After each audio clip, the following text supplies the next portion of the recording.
kalamullah wa khairal hadi hadi Muhammadin sallallahu alaihi wa ala alihi wasallam wa syarrul umuri muhdatsatuha wa kullu muhdatsatin bid'ah wa kullu bid'atin dhalalah wa kullu dhalalatin finnar amma ba'du. Para akhwat dan para ummahat rahimani wa rahimakumullah, alhamdulillah kita bersyukur di pagi hari ini kita diizinkan oleh Allah Subhanahu wa taala untuk bersua di pertemuan kita yang kesekian kalinya ya bersama dengan teman-teman dari Aslah dengan parentingislam.id dan juga yang mensupport acara ini. Ya, dan insya Allah di pagi hari ini selama setengah jam ya. Jadi ini saya kira ya kita sampai 2 jam ya. Ternyata cuma setengah jam ya. Jadi Afwan Ustadz, ternyata kita 60 Ustadz. kenapa? 60 menit insya Allah. Afwan tadi 60 Anda menit ya? salah menyampaikan. Iya. Oh baik, iya. Soalnya kalau setengah jam itu cuman icip-icip aja berarti itu. Baik, insya Allah di kesempatan ini kita akan berbicara tentang berbekal ya menjadi bunda salihah. Di sini saya udah nyiapkan ada slide ya. Ini sebenarnya memang kumpulan dari materi-materi yang telah disampaikan.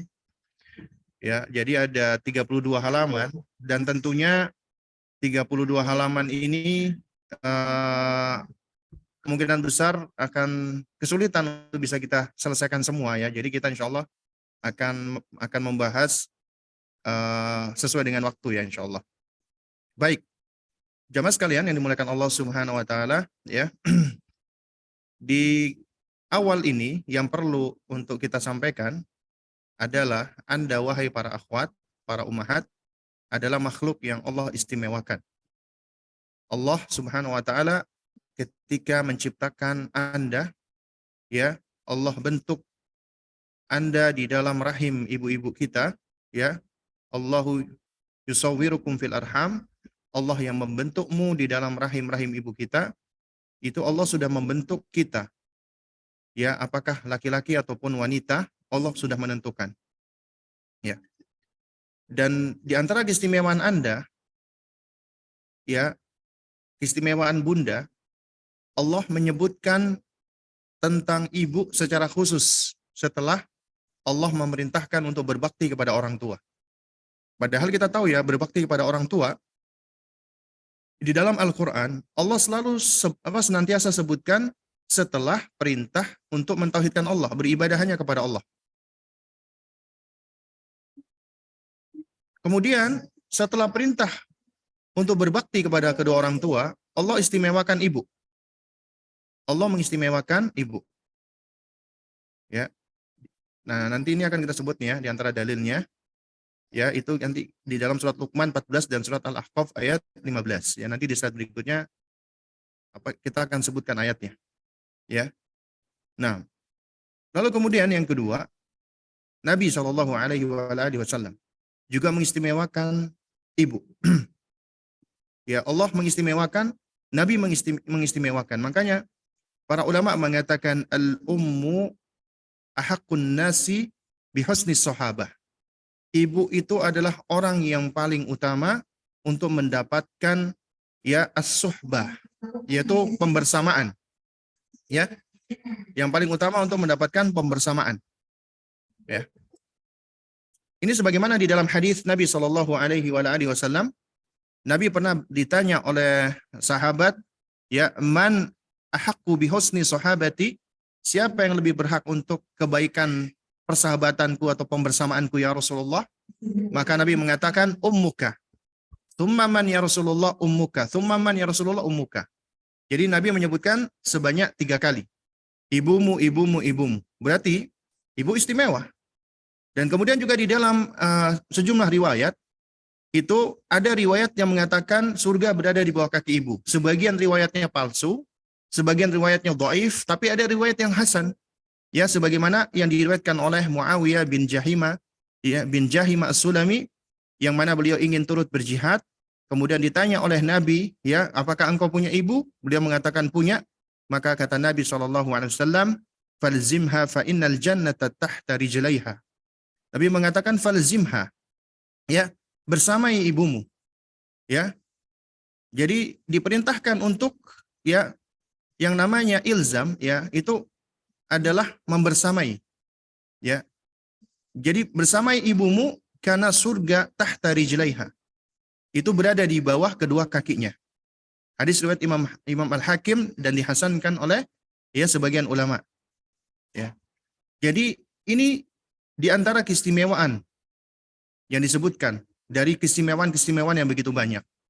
Nah, dari sini wahai ayah, wahai para bunda maksud saya, Anda adalah makhluk yang istimewa. Ada keistimewaan Anda yang tidak tergantikan, yang tidak bisa digantikan oleh orang lain.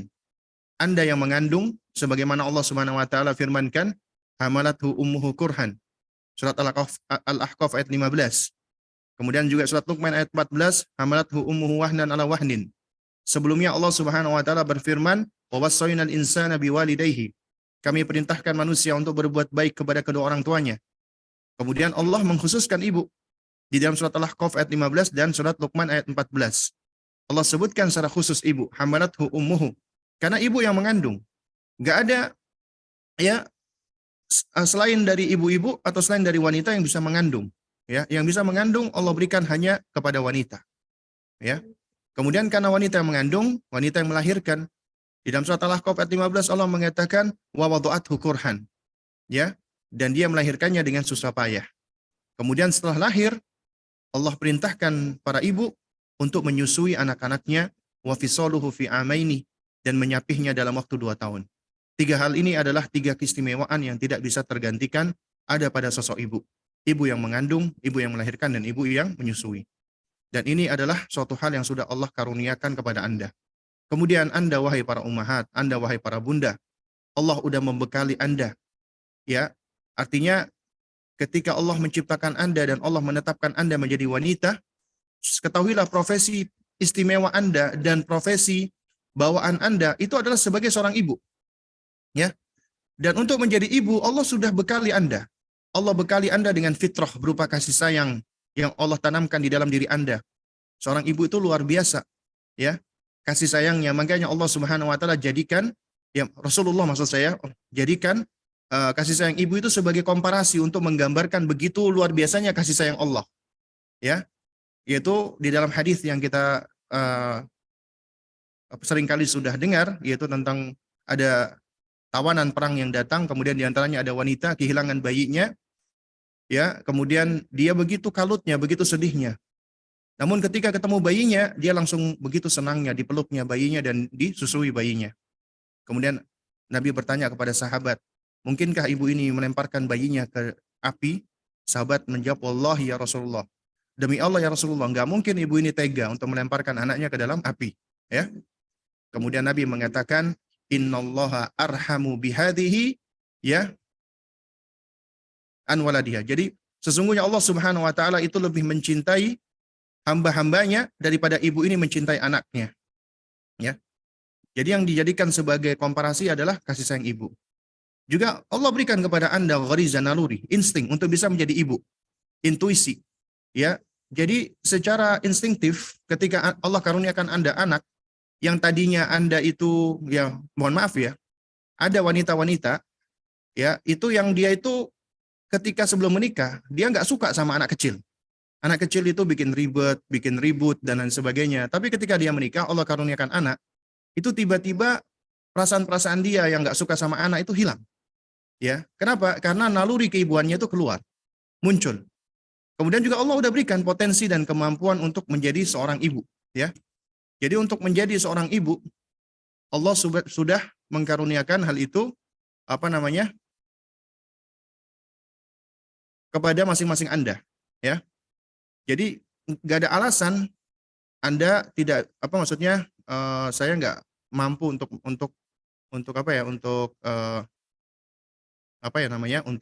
menjalankan sebagai peran ibu ya. Karena Allah mengatakan la yukallifullahu nafsan illa wus'aha. Allah Subhanahu wa taala dia tidaklah memberikan beban melebihi daripada kapasitasnya, ya. Nah, baik. Jamaah sekalian muliakan Allah Subhanahu wa taala, demikian pula Allah sudah berikan berbagai macam instrumen kepada Anda agar Anda bisa menjadi ibu yang seutuhnya. Allah berikan kepada Anda instrumen berupa fisik. Ya, artinya secara physically Anda diberikan Allah kemampuan untuk mengandung, melahirkan dan menyusui. Kemudian Anda juga diberikan instrumen untuk bisa terus belajar, mengupgrade pengetahuan. Kemudian instrumen untuk memahami dan mengenali diri dan seterusnya. Ini adalah hal-hal yang sudah Allah Subhanahu wa taala karuniakan dan berikan kepada Anda. Sehingga dari sini tidak ada alasan bagi siapapun ya untuk mengatakan aku nggak mampu, aku nggak bisa menjadi sosok ibu atau membesarkan anakku. Karena Allah sejatinya sudah memberikan kemampuan itu. Nah, ini memang sengaja perlu saya sampaikan. Kenapa? Agar Anda, wahai para ummahat, agar Anda, wahai para bunda, Anda adalah makhluk yang Allah istimewakan, yang Allah pilih. Dan Allah ketika memberikan tanggung jawab dan amanat, Allah sudah berikan kemampuan kepada Anda. Tinggal bagaimana Anda ya berusaha untuk menggali kemampuan Anda dan kemudian Anda mempergunakannya. Nah, dan Allah sudah memberikan bekal dan bekal itu harus kita persiapkan. Apa di antara bekalnya? Yaitu mengenali Allah. Jadi Allah udah berikan kita fitrah. Fitrah kita inilah yang akan menggeliat di dalam diri kita, yaitu ada keinginan-keinginan di dalam diri kita untuk bisa mengenali ya tentang diri kita dan juga pencipta kita. Ya, karena nggak mungkin kita ada di alam semesta ini tanpa ada tujuannya. Dan nggak mungkin kita ada di alam semesta ini ya kita ada dengan begitu saja. Pasti ada penciptanya. Dan secara fitrawi ya kita akan diajak untuk berusaha mengenali pencipta kita. Dan alhamdulillah Allah berikan tanda-tandanya, ayat-ayatnya, ayat kauniyah dan kauliyah. Ayat kauniyah berupa ciptaannya, ayat kauliyah berupa firman-Nya. Dengan kedua tanda ini, kita akhirnya bisa lebih mengenali pencipta kita. Dan untuk itulah Allah menciptakan kita. Allah menciptakan kita sebelum Allah perintahkan ibadah untuk mengenali Allah terlebih dahulu. Ya, lita'lamu ya annallaha ala kulli syai'in qadir. Agar kamu mengenal Allah, bahwasanya Allah itu berkuasa atas segala sesuatu. Ya. Dan siapa yang berusaha untuk mengenali Allah, pasti dia akan mencintai Allah. Pasti. Siapa yang berusaha untuk mengenali penciptanya, dia akan takjub dengan tanda-tanda yang Allah berikan. Dan ketakjubannya itu akan menjadikan dia senang dan cinta dengan Allah. Dan kecintaannya itulah yang akan mendorong dia untuk mendekat dan beribadah tunduk patuh kepada Allah. Dan setelah mengenali Allah, seseorang akan lebih mampu untuk mengenali dirinya.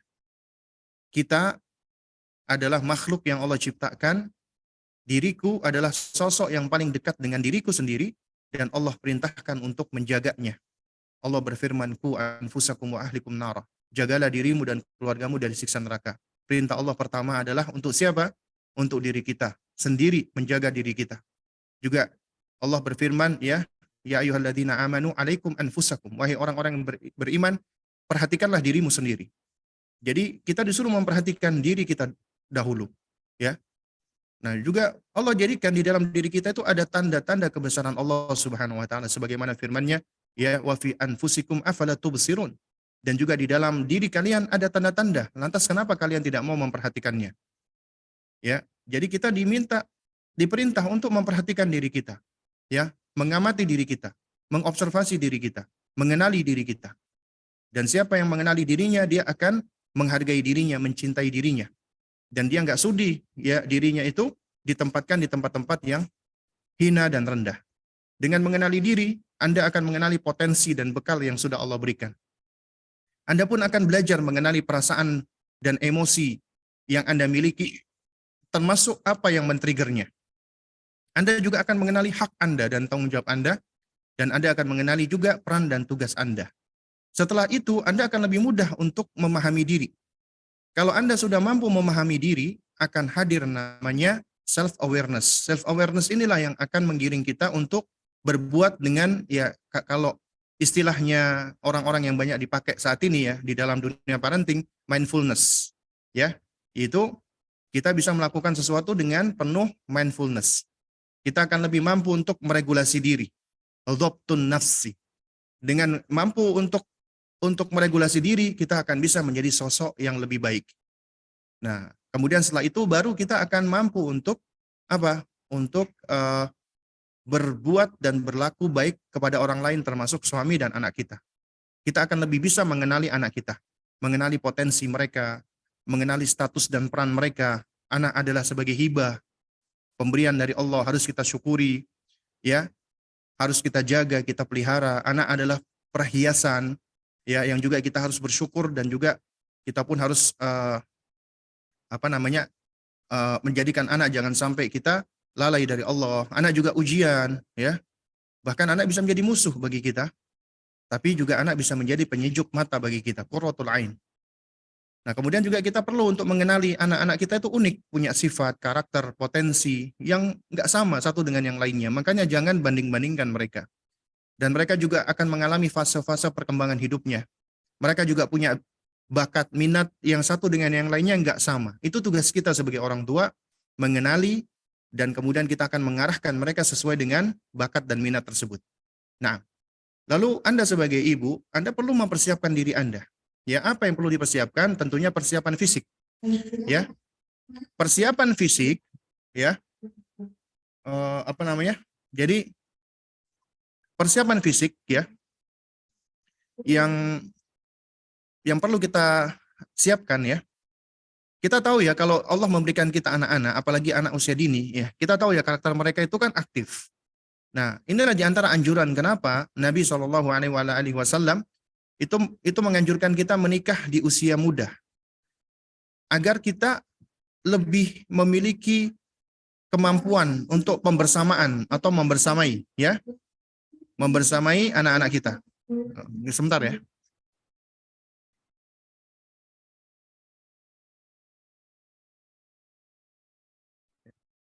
Ya, jadi melakukan persiapan fisik, ya, agar fisik kita itu ready, siap. Ya, siap untuk bisa mengemban tanggung jawab. Nah, oleh karena itu, apabila seseorang misalnya dia menikahnya di usia yang udah nggak muda lagi, dia akan kesulitan, taab dia, capek. Apalagi ngurusin anak-anak usia dini, karena anak usia dini itu sangat aktif. Sehingga kita perlu untuk memiliki tingkat keaktifan, ya, untuk bisa membersamai anak-anak kita tersebut, ya. Kemudian juga selain persiapan fisik, ya, itu juga butuh persiapan mental, ya. Ini harus, ya, kita harus mempersiapkan mental kita, mempersiapkan secara psikis kejiwaan kita, kemudian juga persiapan akal, karena kita akan tinggal dengan orang yang tadinya belum kita kenal. Kita harus bisa maksudnya dengan akal ini kita akan mampu untuk lebih beregulasi diri, ya. Dan juga kita perlu berbekal dengan ilmu, dan tentunya perlu juga persiapan materi. Ini diantara hal-hal yang perlu kita siapkan. Nah, baik, lalu kemudian berikutnya adalah kita tahu ya, wanita itu kata Nabi SAW adalah penghuni neraka yang paling banyak. Wanita, penghuni neraka yang paling banyak. Ya. Dan Nabi ketika menyampaikan seperti ini, itu adalah berangkat dari wahyu. Karena ditunjukkan oleh Allah Subhanahu wa taala, ya, kondisi neraka ternyata penghuninya paling banyak adalah wanita. Ketika ditanya, kenapa ya Rasulullah wanita yang paling banyak? Nabi mengatakan bikufrihinna, karena kekufuran mereka. Sahabat bertanya lagi, yakfurna billah ya Rasulullah, apakah karena mereka kufur kepada Allah wahai Rasulullah? Nabi mengatakan bukan. Yakfurna bil ashir, mereka kufur terhadap suami, ya. Sehingga akhirnya kekufuran wanita terhadap suami itu bisa menjadi sebab Allah menjebloskan wanita ke dalam neraka, waliyadzubillah. Meski demikian, ya, Nabi juga memberikan berita gembira bagi wanita-wanita yang mereka mau menjaga diri dan diberikan kepada mereka privilege, ya, keistimewaan. Mereka bisa masuk surga dari pintu surga mana saja yang mereka inginkan. Dan ini adalah karakter wanita salihah. Ada 4 kunci bagi wanita. Bukan hanya mereka dimasukkan surga oleh Allah, tapi juga diberikan privilege untuk bisa memilih di antara 8 pintu surga yang Allah siapkan, yang mana tiap-tiap pintu surga itu Allah siapkan bagi orang-orang khusus sesuai dengan amalnya. Ternyata wanita ini mereka diizinkan untuk bisa memilih dari pintu mana saja. Ini enggak diberikan kepada yang lainnya. Diberikan privilege ini kepada wanita, diberikan kepada Anda. Ya, sebagaimana dalam sabda Nabi sallallahu alaihi wasallam, "Idza shallatil mar'atu khamsaha wa shamat syahraha wa hafizat farjaha wa ata'at zawjaha, qila laha udkhulil jannata min ayyi abwabil jannati syi'ti." Jika seorang wanita dia selalu menjaga sholat 5 waktu, berpuasa di bulan Ramadan, menjaga kesuciannya, menjaga kemaluannya, dan taat kepada suaminya, maka di hari kiamat dikatakan kepadanya, masuklah engkau ke surga melalui pintu manapun yang engkau senangi, yang engkau kehendaki. Ya Allah Akbar. 4 kunci ini yang hendaknya dijaga. Jadi Anda wahai para ummahat, Anda wahai para akhwat, apabila Anda menjaga keempat hal ini, maka insya Allah Allah akan berikan kepada Anda privilege Anda bisa masuk surga dari pintu mana saja yang Anda kehendaki. Ya. Nah, jadi dua, yang pertama adalah berkaitan dengan haknya Allah, ya, yaitu berkaitan dengan koneksi Anda dengan Allah Subhanahu wa taala. Kemudian yang ketiga adalah berkaitan dengan diri Anda sendiri, yaitu ketika Anda menjaga memelihara diri Anda, ya, kesucian diri Anda. Dan yang keempat adalah berkaitan dengan haknya orang yang terdekat dengan Anda yang menjadi sahib Anda, yaitu suami Anda. Ya. Nah, siapa yang menjaga keempat hal ini, maka dia tidak hanya dimasukkan ke dalam surga, tapi diberikan privilege masuk surga dari pintu surga mana saja. Salat 5 waktu, ya, bagi seorang muslimah. Itu adalah suatu hal yang tidak boleh ditinggalkan, kecuali ketika kondisi haid. Allah jadikan wanita ada waktu-waktu di mana mereka, ya, boleh tidak beribadah, bahkan mereka nggak boleh beribadah dalam hal ini salat ketika mereka sedang haid atau menstruasi. Inilah di antara yang disebutkan oleh Nabi di antara bentuk, ya, nukson alias kurangnya wanita dari sisi agama. Dan ini pula yang disebutkan oleh para ulama ahli tafsir ketika ibunda Hana, ibunya Maryam alaihissalam, yang telah menazarkan anak yang ada di dalam rahimnya untuk menjadi muharrar. Muharrar itu orang yang akan berkhidmat, beribadah sepanjang waktunya di mihrab, ya, dia mengkhidmatkan dirinya untuk beribadah kepada Allah. Nah, beliau nggak menyangka ternyata anaknya perempuan. Makanya beliau mengatakan, ya Rabbi inni wada'tul untha. Wahai Rabbku, aku ternyata melahirkan perempuan. Ya. Dan beliau mengatakan, ya laisa dzakaru kal untha. Anak laki-laki nggak sama dengan anak perempuan. Kenapa? Kata para ulama ahli tafsir, karena beliau, Bunda Hana, tahu ada kondisi-kondisi di mana wanita itu tidak bisa optimal beribadah. Ada kondisi-kondisi di mana mereka harus libur dari sholatnya, ya. Namun tidak halnya dengan laki-laki. Laki-laki itu mereka bisa terus sholat sepanjang waktu, ya. Tidak dengan wanita.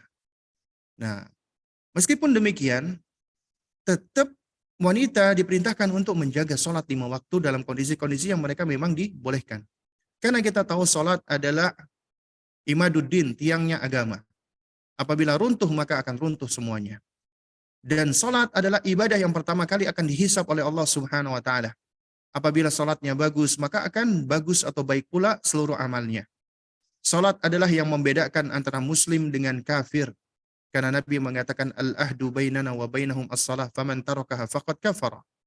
Yang membedakan antara kami dengan mereka orang kafir adalah sholat. Siapa yang meninggalkan sholat, maka sungguh dia telah kafir. Ya, jumhur sahabat mengkafirkan orang-orang yang meninggalkan sholat meskipun mereka meninggalkannya kusala, karena malas. Ya, meskipun jumhur dari para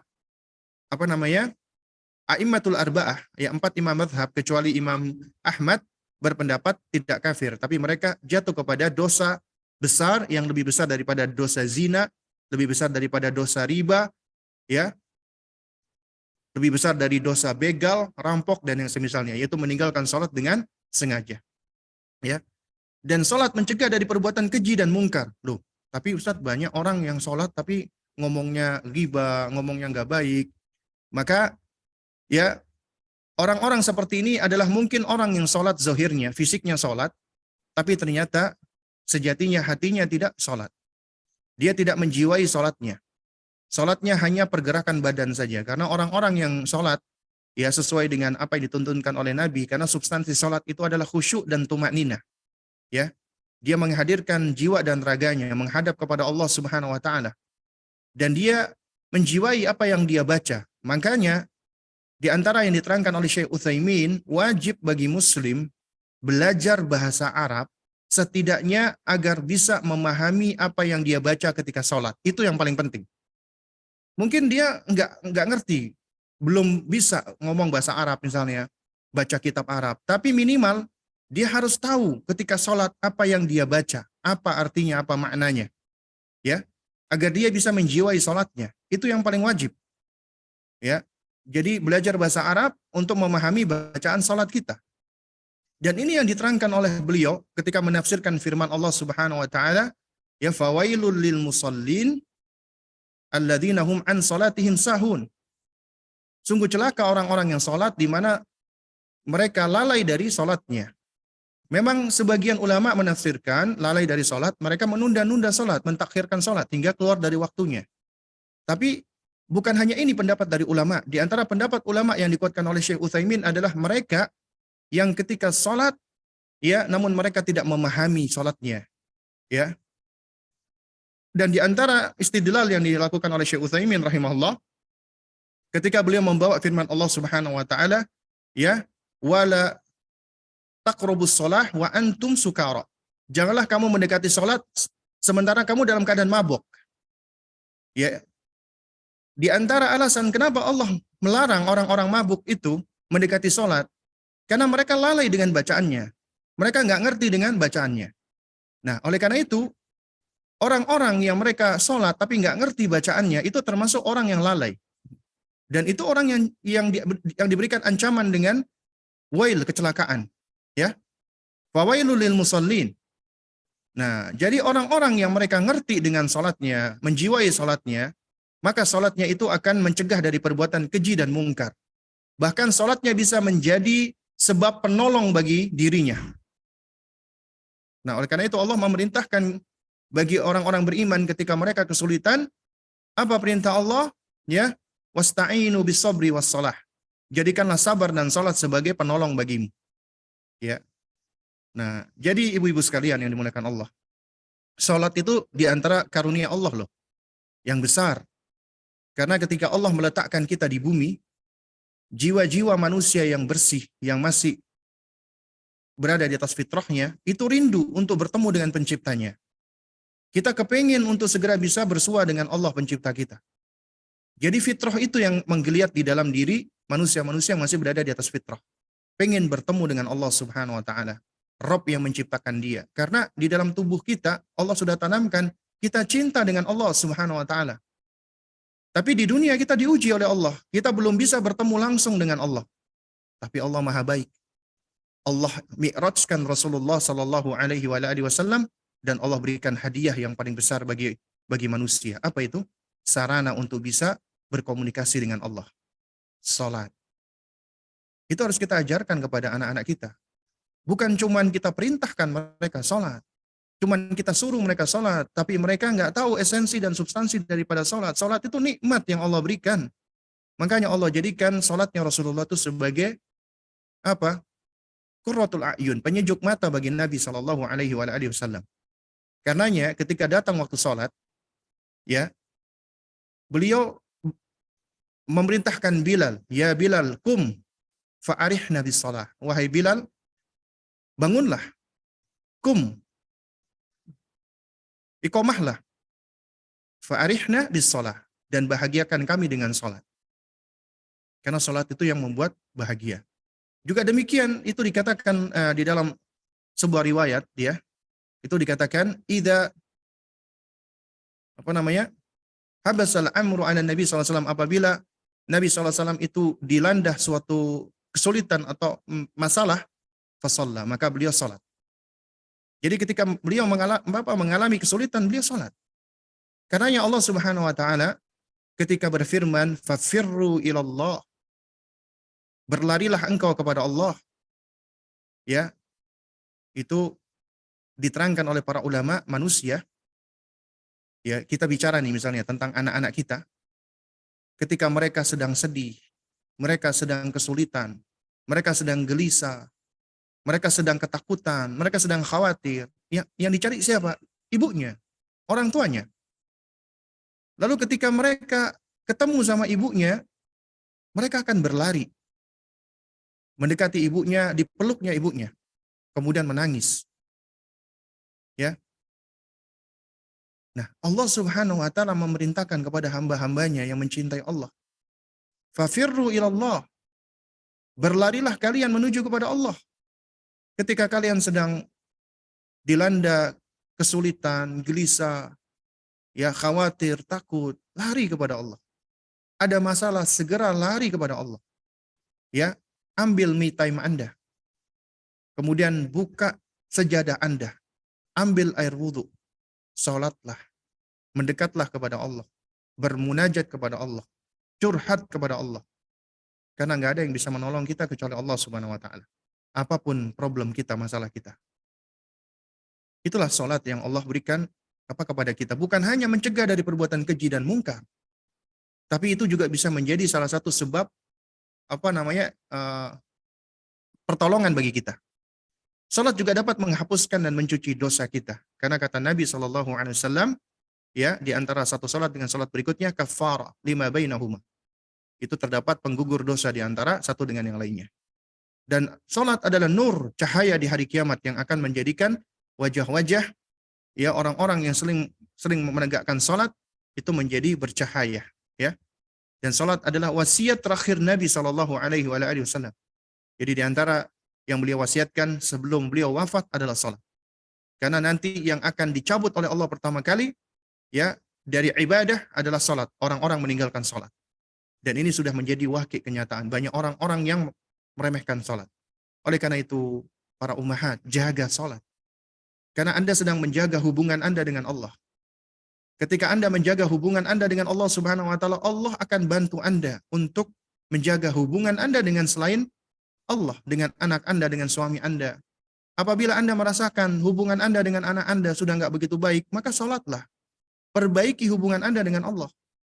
Ya, sebagaimana kata Imam Al-Hasan Al-Basri rahimahullahu taala, ya, man aslaha ma bainahu wa bainallah, aslaha Allahu ma bainahu wa bainan nas. Siapa yang memperbaiki koneksinya, hubungannya dengan Allah, Allah akan memperbaiki koneksinya dengan orang lain. Kemudian yang kedua adalah berpuasa Ramadan. Sebulan penuh.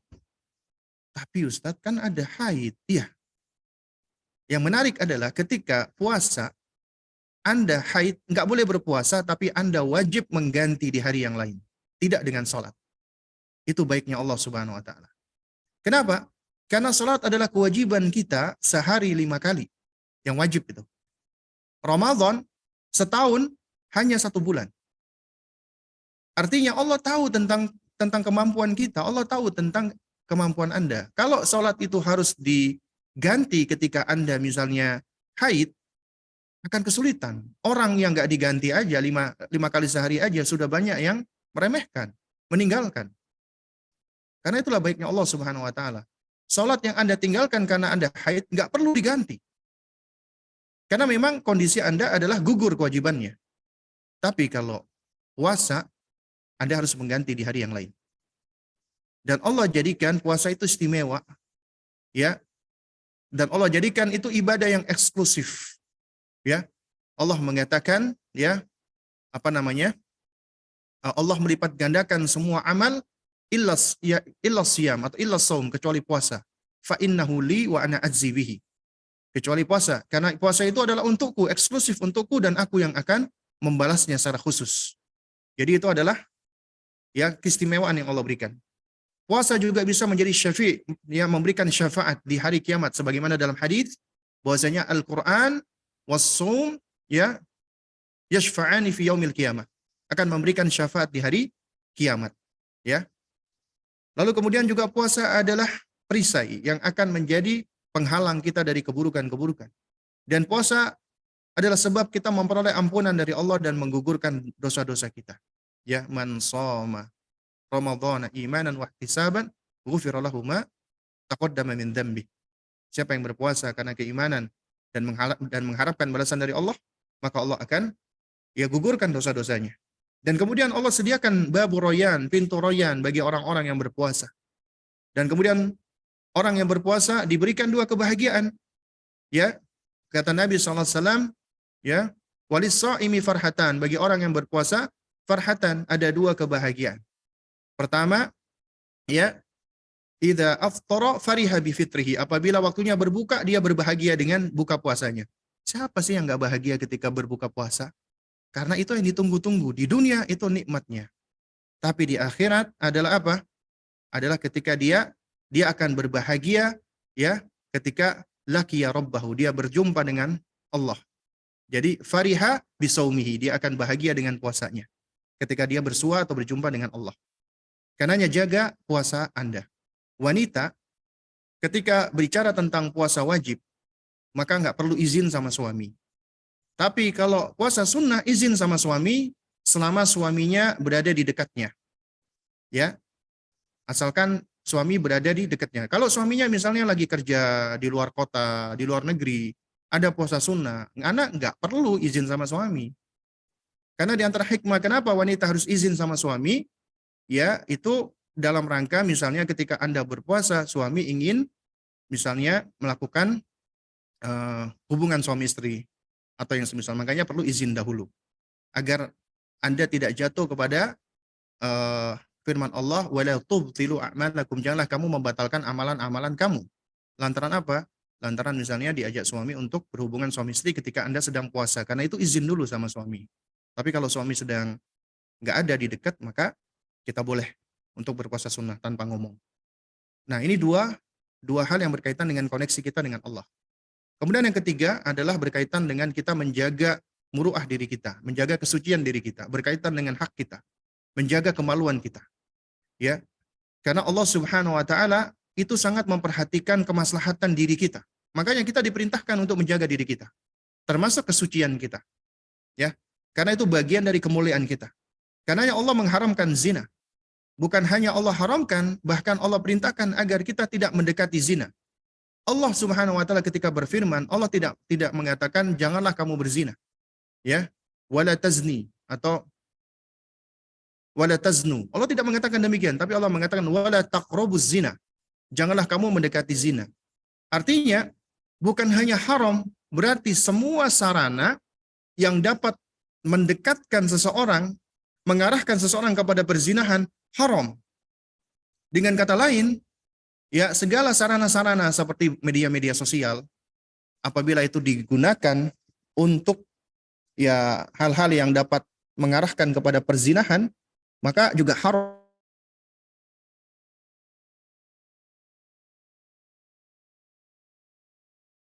Ini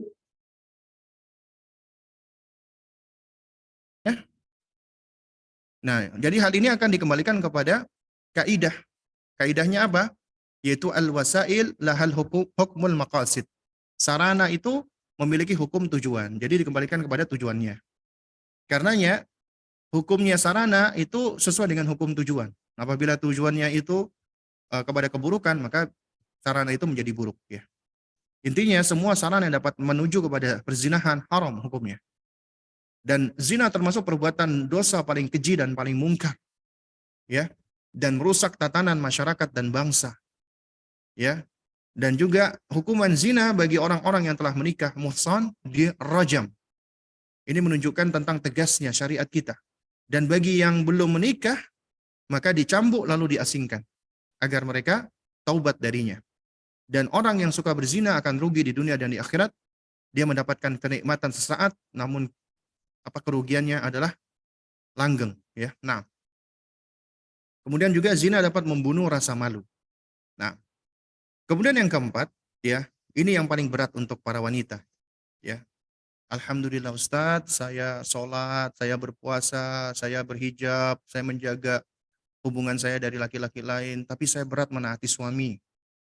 Kenapa? Suami saya itu orangnya nggak bertanggung jawab. Suami saya itu dia nggak memberikan nafkah yang layak. Suami saya itu orangnya temperamen, orangnya begini dan begitu. Berat untuk menaati suami. Karena suami ujian bagi istri, sebagaimana istri juga ujian bagi suami. Di antara ujian terbesar bagi wanita, itu bukan ibadahnya, tapi menaati suaminya. Ya. Padahal ini hubungan antara manusia, tapi bisa menjadi sebab seseorang atau seorang wanita masuk surga atau masuk neraka ketika dia berinteraksi dengan suami. Di dalam hadis Nabi SAW, apabila Anda ingin mendapatkan manisnya iman, ya, itu dengan cara apa? Dengan cara memenuhi haknya suami. Sebagaimana dalam sabda Nabi yang mulia alaihi wasallam, wala tajidul mar'atu halawatal iman hatta tuaddi haqqa zawjiha. Seorang wanita tidak akan merasakan manisnya keimanan sampai ia memenuhi hak suaminya. Berarti harus tahu hak suaminya. Harus ngerti hak-haknya suami. Seorang ya muslim yang cerdas, dia pertama berusaha untuk mengenali hak dulu. Karena hak itu berkaitan dengan kewajiban. Nggak ada hak, nggak ada kewajiban. Ketika kita tahu haknya suami, maka kita akan tahu kewajiban kita. Dan ketika kita melaksanakan hak dan melaksanakan kewajiban, insya Allah, Allah akan balas. Kita nggak pengen balasan dari orang tersebut yang kita tunaikan haknya, karena bisa jadi dia nggak akan membalas, tapi kita yakin Allah Subhanahu Wa Taala ya tidak akan menyia-nyiakan semua amalan kita. Allah akan balas. Nah, jamaah sekalian menggunakan Allah. Pernah suatu ketika ada seorang wanita yang minta nasihat kepada seorang syekh yang tua. Dia mengatakan, ya syekh, dahulu sebelum aku menikah, aku ini orang yang ketika sholat beribadah khusyuk. Aku ini orang yang ketika membaca Al-Quran menangis. Ya. Dan aku adalah orang yang ketika menuntut ilmu, aku bersemangat. Namun setelah aku menikah, ya syekh, aku kehilangan ya itu semua. Seakan-akan ibadahku kehilangan rohnya. Ya, aku udah nggak lagi merasakan manisnya keimanan. Salatku itu kayak berasa biasa-biasa saja. Jadi nggak ada nikmatnya lagi di dalam ibadahku. Apa jawaban syekh tadi? Ya, ini mungkin banyak yang dialami oleh wanita setelah menikah, apalagi punya anak. Kok kayaknya ibadah itu kayak biasa-biasa aja, tawar, udah nggak manis lagi gitu loh. Itu dinasihatin oleh syekh, bisa jadi apa yang engkau alami itu lantaran engkau tidak menunaikan haknya suami. Sebagaimana hadis ini tadi. Kita yakin nggak sih apa yang disampaikan oleh Nabi yang mulia alaihissalam itu adalah al-haq, kebenaran? Dan yang Nabi sampaikan ini kebenaran. Wa ma yantiqu anil hawa in huwa illa wahyu yuha. Nabi itu nggak ngomong dari hawa nafsunya, melainkan wahyu yang Allah wahyukan kepada beliau. Nah, jadi diperintahkan, dinasehati untuk mengenali haknya suami dan tunaikan haknya suami. Maka dengan demikian engkau akan merasakan manisnya keimanan.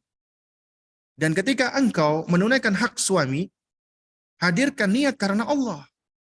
Bukan supaya dibalas oleh suami. Kalau kita melakukan kebaikan, pamrih kita adalah kepada makhluk, kita kecewa. Kecewa. Tapi kalau kita menunaikan kewajiban, kita mengharapkan balasan dari Allah. Siapa yang mengharapkan balasan dari Allah nggak akan kecewa. Nggak akan kecewa, abadan selamanya. Tapi kalau kita mengharapkan balasan dari manusia, pasti kecewa. Pasti kecewa. Karena ya harus karena Allah. Dan ingat, ketaatan wanita kepada suami itu bisa menjadi surga atau neraka bagi sang istri. Ya, ini sebagaimana di dalam sebuah hadis riwayat, ada seorang wanita yang datang, kemudian Nabi bertanya, apakah engkau punya suami? Naam ya Rasulullah, aku punya suami. Kemudian ditanya oleh Nabi, bagaimana keadaanmu dengan suamimu? Beliau mengatakan, ya aku seperti wanita-wanita yang lainnya. Kemudian Nabi menasihatkan, fanzuri aina anti minhu, innama huwa jannatuka wa naruka. Ya perhatikanlah sikapmu terhadap dirimu, terhadap dirinya, terhadap suamimu. Ya, karena sesungguhnya suami itu adalah surga atau nerakamu. Surga atau nerakamu. Ya. Surga di dunia atau surga di neraka? Iya, afwan ya. Surga dan neraka di dunia atau surga dan neraka di akhirat. Waliyadzubillah. Nah, terus kemudian jamaah sekalian muliakan Allah Subhanahu wa taala, wanita salihah adalah di antara karakternya wanita yang paling menaati suami, tapi di dalam perkara yang ma'ruf. Sebagaimana kata Abdullah bin Abbas radhiyallahu taala anhuma, beliau adalah sahabat yang paling ahli di dalam menafsirkan Al-Qur'an, makanya disebut dengan turjuman Al-Qur'an. Ketika menafsirkan firman Allah Subhanahu wa taala surat An-Nisa ayat 34, di sini diterangkan tentang karakter salihah oleh Allah Azza wa Jalla. Fassalihatu qanitatun hafizatun lil ghaibi. Wanita-wanita yang salihah adalah wanita yang qanitat. Mereka yang paling patuh, tunduk kepada Allah, wa hafizat, dan menjaga dirinya lil ghaibi, ketika suaminya tidak ada. Dikatakan oleh Abdullah bin Abbas, qanitat, ya, yakni apa? Yaitu adalah ta'iat li azwajihinna. Wanita-wanita yang taat kepada suami-suami mereka. Ya. Dan di sini disebutkan oleh Ibnu Abbas radhiyallahu taala anhuma, mereka tidak disebut sebagai ta'iat. Nah, coba perhatikan, tidak dikatakan fassalihatu ta'iat, tapi qanitat. Ta'iat kan artinya adalah wanita-wanita yang taat. Tapi disebut qanitat. Karena kata qanitat dari kata kunut itu menunjukkan makna kepatuhan yang kuat dan sempurna. Ya, jadi bukan cuma sekedar taat, tapi ya di sini adalah dari kata qanitat dari kata kunut. Ya. Itu patuh yang kuat dan sempurna. Itu karakter orang-orang atau wanita-wanita salihah. Kita lanjutkan sedikit lagi ya. Nah, lalu bagaimana kita bisa tahu istri itu salihah atau tidak? Wanita yang patuh atau tidak? Nah, di sini ada sejumlah hadis Nabi SAW. Di antara yang dikatakan oleh Nabi SAW adalah in nadhara ilaiha sarrathu. Apabila ia dipandang, maka ia menyenangkan hati suaminya. Ini perhatikan para akhwat, para ummahat. Ya, Nabi SAW mengatakan di antara tanda wanita-wanita yang salihah yang bisa dicemburui oleh para bidadari adalah wanita-wanita sebetapapun kondisinya, ya, dia akan berusaha untuk menjaga dirinya ketika dipandang suaminya, menyenangkan suaminya. Gak mesti dia harus bersolek, gak mesti dia harus ke salon dulu agar suaminya memandang itu senang. Enggak mesti. Bisa jadi mungkin dia lelah di rumah, tapi ketika suaminya pulang, dia menunjukkan wajah yang tenang, wajah yang ceria, wajah yang senang. Akhirnya suaminya pun juga senang. Karena begini ya, Anda wahai para ummahat, meskipun Anda bersolek, meskipun Anda berkosmetik dengan kosmetik yang mahal, tapi kalau Anda menunjukkan senyum kecut, wajah yang mencibir dan wajah yang yang masam, ya. Jadi sama aja, meskipun Anda pakai kosmetik, tapi kalau berwajah masam kepada suami nggak akan senang ngelihatnya. Karenanya adalah wanita yang salihah jika dipandang menyenangkan suaminya, bukan sekedar penampilan fisik. Ya, apalagi kalau ya diiringi dengan penampilan fisik pula. Kemudian apa? Kemudian juga wa in amaroha ata'athu. Apabila wanita itu dia diperintah, suaminya memerintahnya, maka ia mematuhi suaminya. Tentunya di dalam perkara ma'ruf, bukan di dalam perkara maksiat. Gak boleh menaati suami di dalam perkara maksiat. Karena la ta'ata li makhlukin fi maksiatil khaliq. Tidak ada ketaatan kepada makhluk di dalam memaksiati Allah sang pencipta. Ya. Kemudian juga wa in aqsama abarathu, apabila dia mendapatkan pergantian giliran, ini bagi wanita-wanita yang dipoligami, maka ia menerimanya dengan lapang dada. Ya. Kemudian wa in ghaba anha hafizathu fi nafsiha wa malihi. Apabila suaminya tidak bersama dengan dirinya, lagi keluar atau lagi pergi, maka dia menjaga kesuciannya, menjaga dirinya dan menjaga harta suaminya. Bukan hartanya malah dipakai foya-foya. Ya. Wa in ghaba an ainiha alimat ma yubghiduhu fantahat anhu. Apabila suaminya berpaling darinya, suami nggak mau melihat istrinya, maka dia langsung berusaha untuk evaluasi ini. Dia tahu apa yang membuat suaminya marah, lalu dia berhenti dari melakukan hal tersebut. Ini memang berat, ya. Ya, saya yakin ini untuk sebagian besar wanita berat. Enak aja Ustadz, masa kita disuruh gitu sama suami? Memang berat. Karena nggak sedikit wanita-wanita ketika dijelaskan hadis Nabi seperti ini, kok enak ya jadi laki-laki ya. Sampai ada yang punya pandangan seperti itu. Kok kita ini kok seakan-akan keberadaan kita kok hanya untuk menyenangkan suami. Sampai ada loh yang kena syubhat seperti itu. Ya, ini syubhat sebenarnya. Padahal Allah memuliakan wanita sebenarnya. Ya. Dan Allah Subhanahu wa taala ketika menentukan sesuatu, Itu sesuai dengan ilmu Allah, sesuai dengan pengetahuan Allah.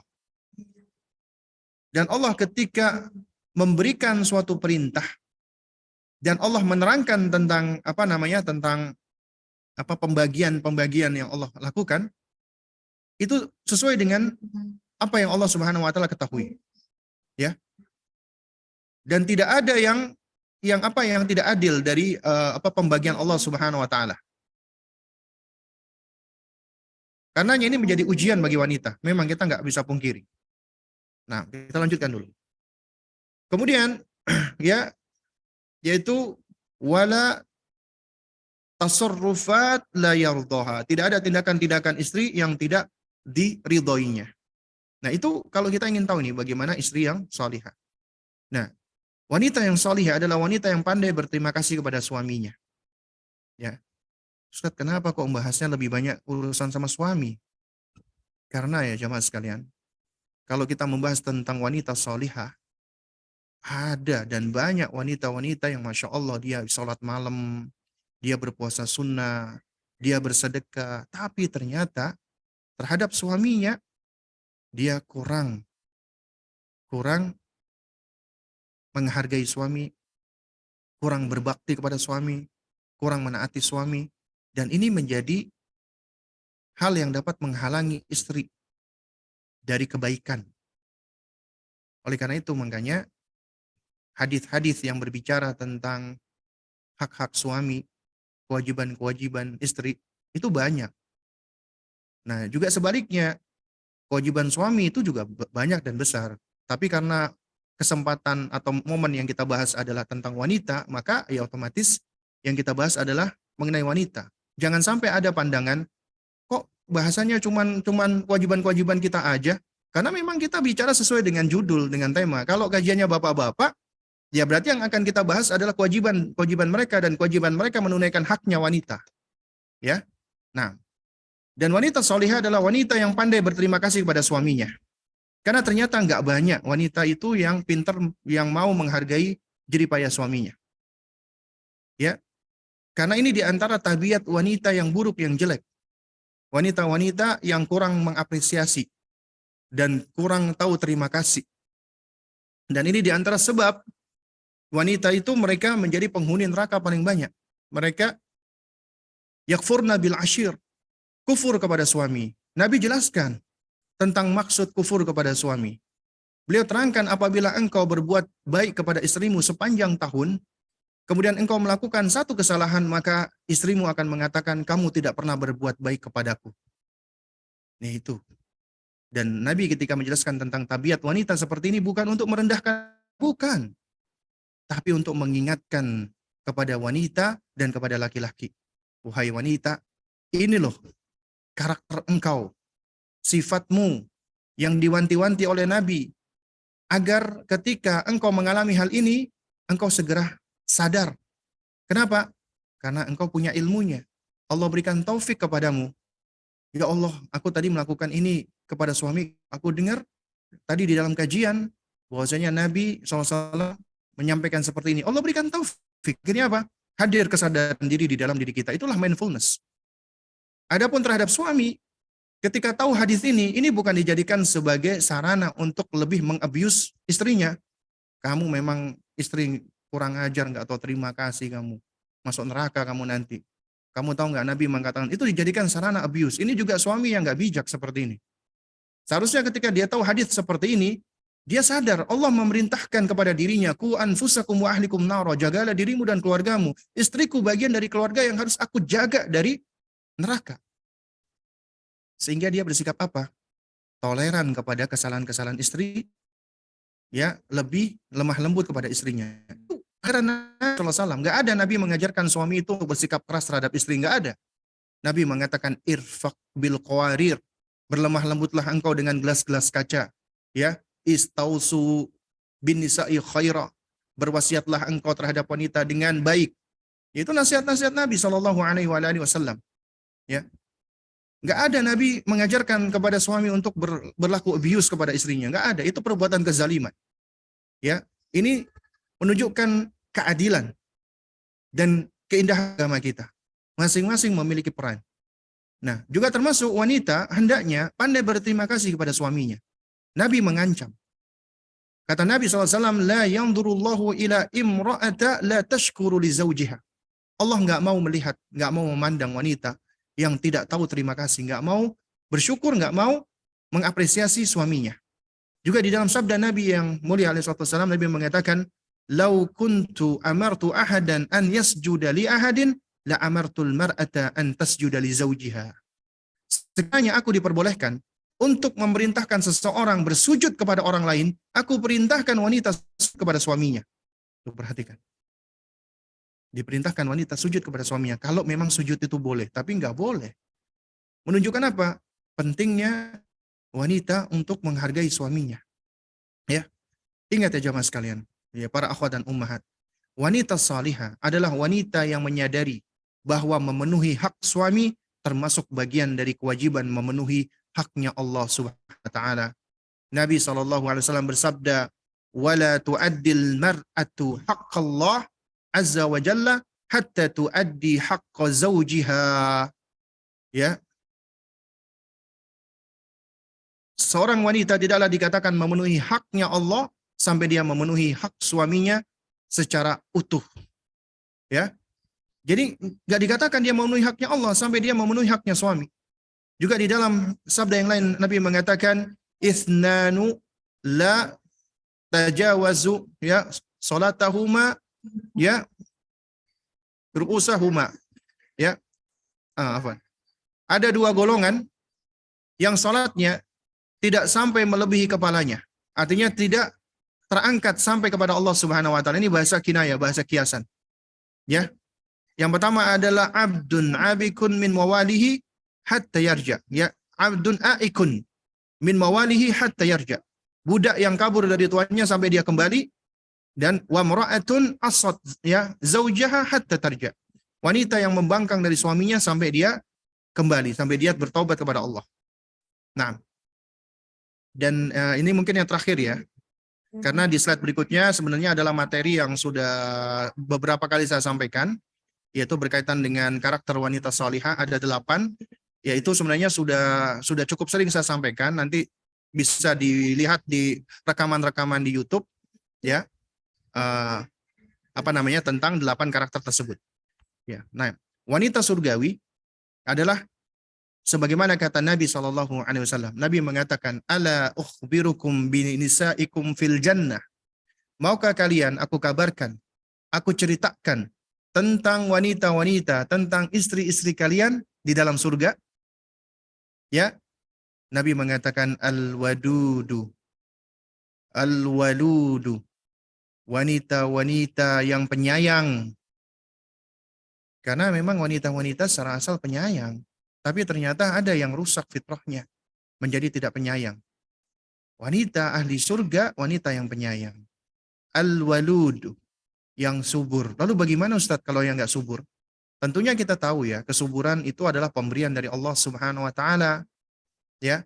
Jadi apabila memang ada wanita yang Allah tetapkan mandul, tidak bisa punya anak, jangan berkecil hati. Jadi kita menerima dengan apa yang Allah tentukan. Bersabar dengannya. Ya. Nah, jadi mereka adalah wanita-wanita yang penyayang, lagi subur. Ya, artinya subur di sini juga di antara maknanya adalah dia mau untuk bersama-sama dengan suaminya berupaya untuk bisa berketurunan. Meskipun itu dikembalikan kepada Allah, apakah Allah berikan keturunan atau tidak. Ya. Kemudian idza ghadibat au ya usi'a ilaiha au ghadiba zawjuha qalat. Ya. Apabila mereka marah, apabila wanita tersebut marah, emosinya keluar, atau diperlakukan dengan keburukan, wanita tersebut diperlakukan dengan tidak baik, atau suaminya marah, qalat, maka wanita tersebut mengatakan, hadhihi yadayya, ini adalah kedua tanganku, fi yadika, ya, hadhihi ya yadiyya, fi yadika, ini tanganku, ya, aku letakkan di genggaman tanganmu. La aktahilu bi ghamdin hatta tarda. Aku tidak bisa memejamkan mataku sampai engkau ridha kepadaku, wahai suamiku. Ini wanita-wanita ahli jannah. Berat enggak? Berat. Karena memang masuk ke surga enggak mudah. Untuk masuk ke surga diuji oleh Allah Subhanahu wa taala. Di antara ujian wanita adalah suaminya. Enak aja Ustaz, suamiku habis berbuat buruk kepada aku, masa aku yang disuruh minta maaf? Masa aku yang disuruh mengalah? Masa aku yang disuruh meletakkan tangan? Yang nyuruh ini Rasulullah alaihi salatu wassalam. Kita umatnya Rasulullah. Kita percaya nggak sih dengan apa yang disampaikan oleh Nabi? Kalau kita percaya dan kita yakin, kita amalkan, kita praktekkan.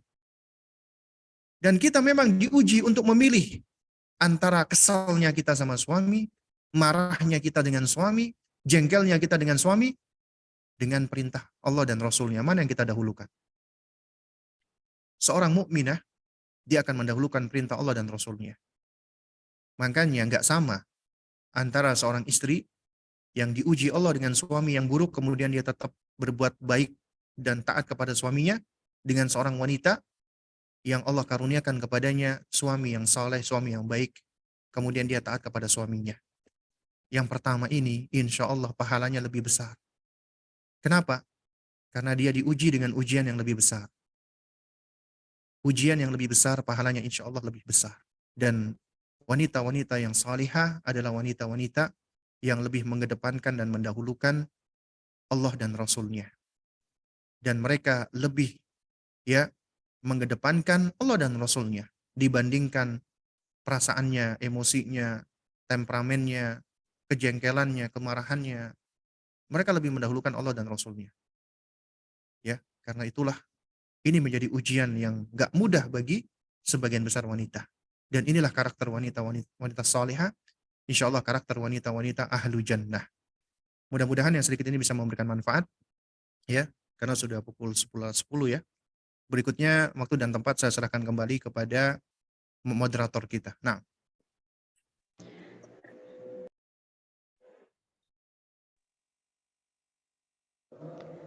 Masya Allah, jazakallahu khairan Ustadz untuk materinya. Semoga Allah senantiasa berikan keberkahan ya untuk ilmu Ustadz. Baik, untuk selanjutnya kita menuju ke sesi tanya jawab. Untuk Bunda yang ingin bertanya bisa silahkan raise hand ya. Sementara itu nanti kami juga baca juga di kolom chat. Alhamdulillah ini sudah ada yang raise hand Ustadz. Tafadoli Bunda Rara Rengganis. Bisa dinyalakan mikrofonnya. Assalamualaikum Bunda. Iya, Bunda Rara Rengganis, bisa dinyalakan mikrofonnya. Mungkin di-unmute dulu kali. Oh iya, tim admin bisa dibantu untuk diaktifkan. Nah, Bismillah, Assalamualaikum warahmatullahi wabarakatuh, Ustaz. Perkenalkan, saya Rara Rengganis. Jadi saya ingin bertanya, saya memiliki anak kembar. Jadi seiring bertambahnya usia ini kan pasti mereka akan mengalami fase yang namanya sibling rivalry ya Ustadz, atau persaingan antar saudara. Yang ingin saya tanyakan, adakah tips untuk saya sebagai orang tua agar dapat menumbuhkan rasa kasih sayang antar saudara pada anak-anak saya sehingga tidak terjadi sibling rivalry antar mereka ini Ustadz? Nah, jazakallah khairan, barakallahu fiik. Nah, toyib ya, wa jazakillah khairan wa fiik barakallah ya. Baik. Sebenarnya ya sibling rivalry ya itu perseteruan ataupun konflik di antara kakak adik atau saudara itu suatu hal yang nggak perlu kita terlalu khawatirkan ya, karena itu bagian dari proses. Karena manusia punya keinginan, anak-anak kita juga sama, dia punya keinginan, punya kemauan, punya gagasan, punya pikiran, punya sifat-sifat dan karakter yang nggak sama ya. Jadi ketidaksamaan tadi ya dari sikap, sifat, karakter. Nah, tentunya di situ akan menimbulkan terjadinya konflik. Karena secara asal Allah sudah memberikan kepada manusia itu ego. Ya. Dan ego ini adalah identitas diri. Secara asal ego itu enggak buruk, karena dengan ego ini kita akhirnya punya prinsip. Tapi yang jadi masalah adalah ketika seseorang itu tidak mau untuk ibaratnya itu mengharmonisasikan egonya, ya mengkompromikan egonya. Nah, kalau tidak terjadi kompromi ego, maka akan muncul yang namanya itu tadi berantem, eker-ekeran, ya. Nah, kalau orang tua juga punya ego, demikian pula anak punya ego. Nah, orang tua juga harus mampu untuk bisa mengkompromikan egonya dengan anaknya. Nah, anak itu sedang belajar, dia mengenali dirinya, mengenali kemauannya, perasaannya, dan seterusnya. Karena mereka dalam fase egosentris. Kita orang dewasa, kita sudah lewat sebenarnya egosentris. Kita udah cenderung kepada sosiosentris. Artinya, kita sebagai orang dewasa seharusnya lebih mampu untuk berempati dan memahami anak kita. Karena kita pernah menjadi anak-anak, tapi mereka apabila tidak memahami kita, itu ya lumrah. Karena mereka belum pernah menjadi orang tua. Nah, tapi ketika mereka menghadapi dengan sesama mereka, kemudian mereka berantem, mereka konflik, mereka berkompetisi, itu suatu hal yang lumrah. Karenanya nasihat saya di sini adalah, ya kita pertama nggak perlu terlalu khawatir dengan kompetisi mereka, eker-ekeran mereka. Yang kedua, ketika mereka berantem misalnya, biarkan mereka menyelesaikan terlebih dahulu. Kita jangan intervensi. Karena itu adalah bagian dari mereka belajar menghadapi kesulitan. Mereka belajar untuk menghadapi konflik. Jadi biarkan mereka belajar menghadapinya. Mereka misalnya berantem, ya kemudian mereka melakukan istilahnya ya sampai kata orang Jawa itu tukaran, biarkan dulu. Nah, tapi kemudian kalau sudah berbahaya, apa yang mereka lakukan? Yang satu bawa sapu misalnya, nah baru kita intervensi. Atau sudah berlebihan, yang satu sudah mengucapkan kata-kata kotor, maka kita intervensi, ya. Jadi kita harus kalau udah dalam kondisi seperti ini kita harus mengintervensi untuk mengajarkan mereka tentang adab.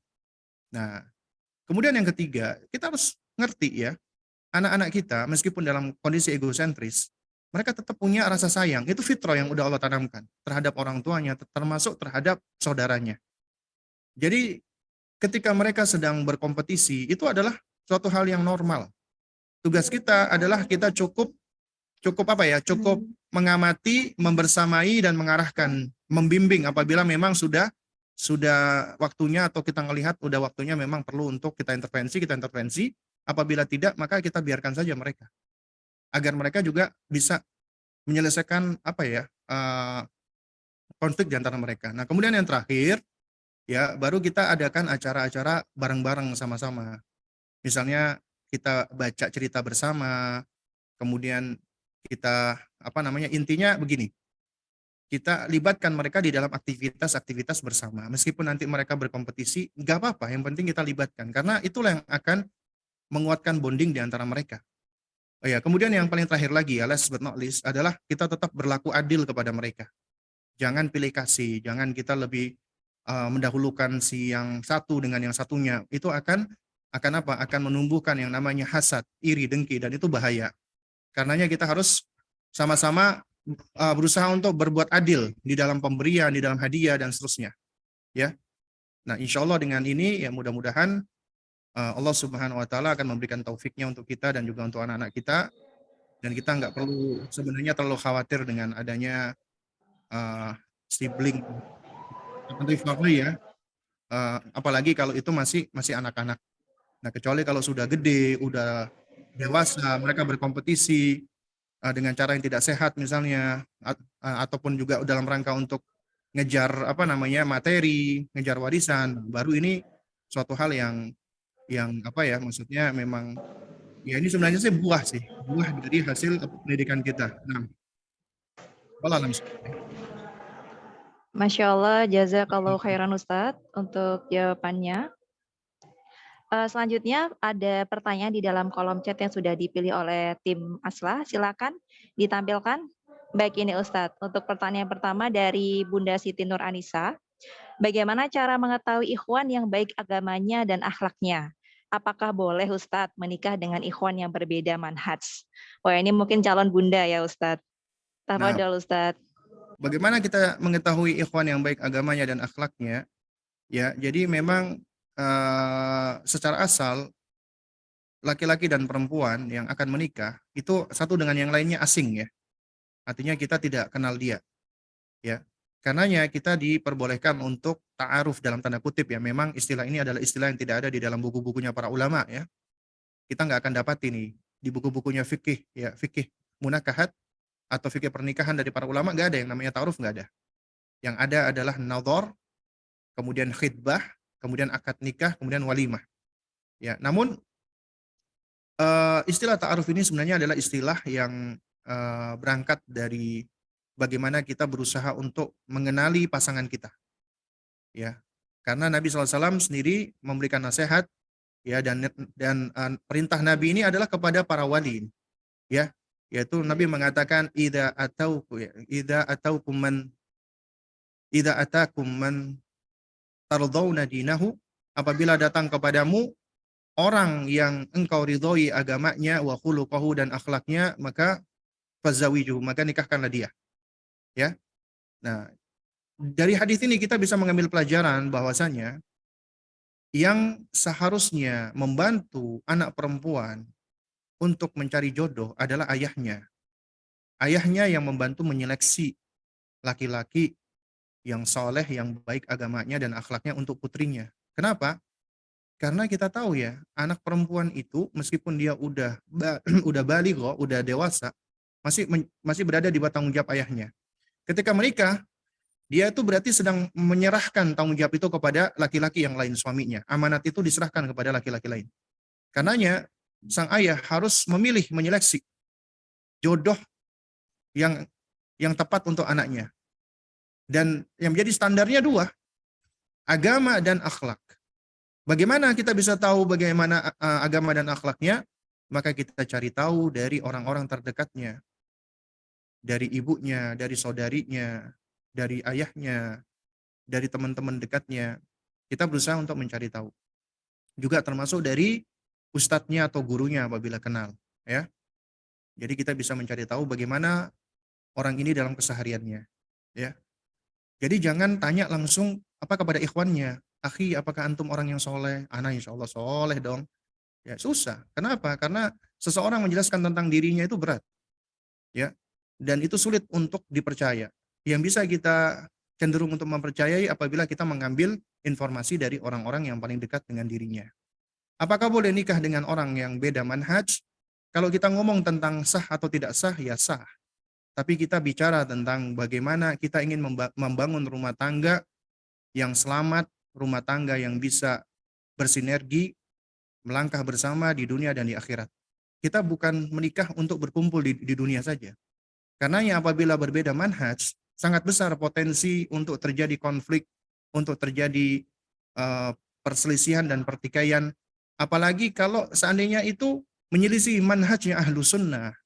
Dan laki-laki seorang imam. Apabila imam ini dia memiliki pendapat-pendapat atau akidah dan manhaj yang menyimpang, maka tentunya akan menyeret anggota keluarganya. Dan itu berbahaya. Berbahaya. Ibaratnya kita itu ingin naik di atas bahtera, dan kita tahu ternyata nahkodanya adalah orang yang nggak tahu, atau maksudnya orang yang ternyata destinasinya berbeda dengan kita. Ya.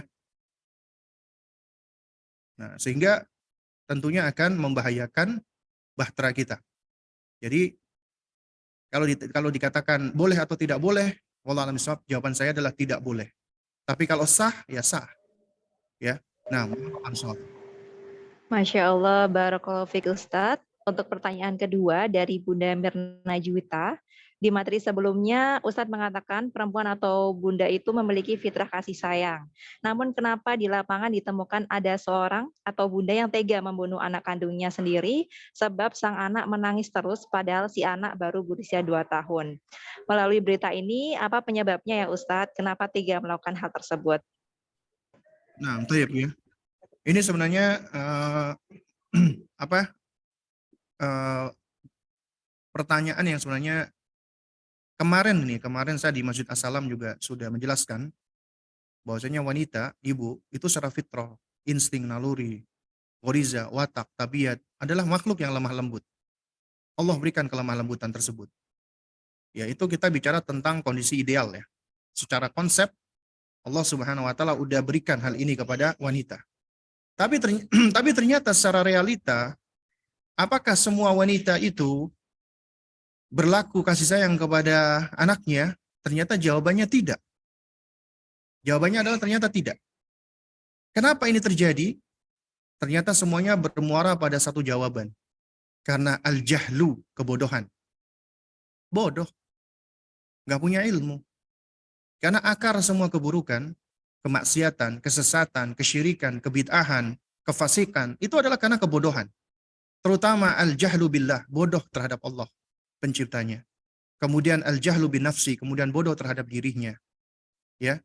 Nah, apabila dia bodoh terhadap Allah, bodoh terhadap dirinya, maka dia akan tentunya tidak akan bisa menunaikan hak yang lainnya, termasuk anaknya.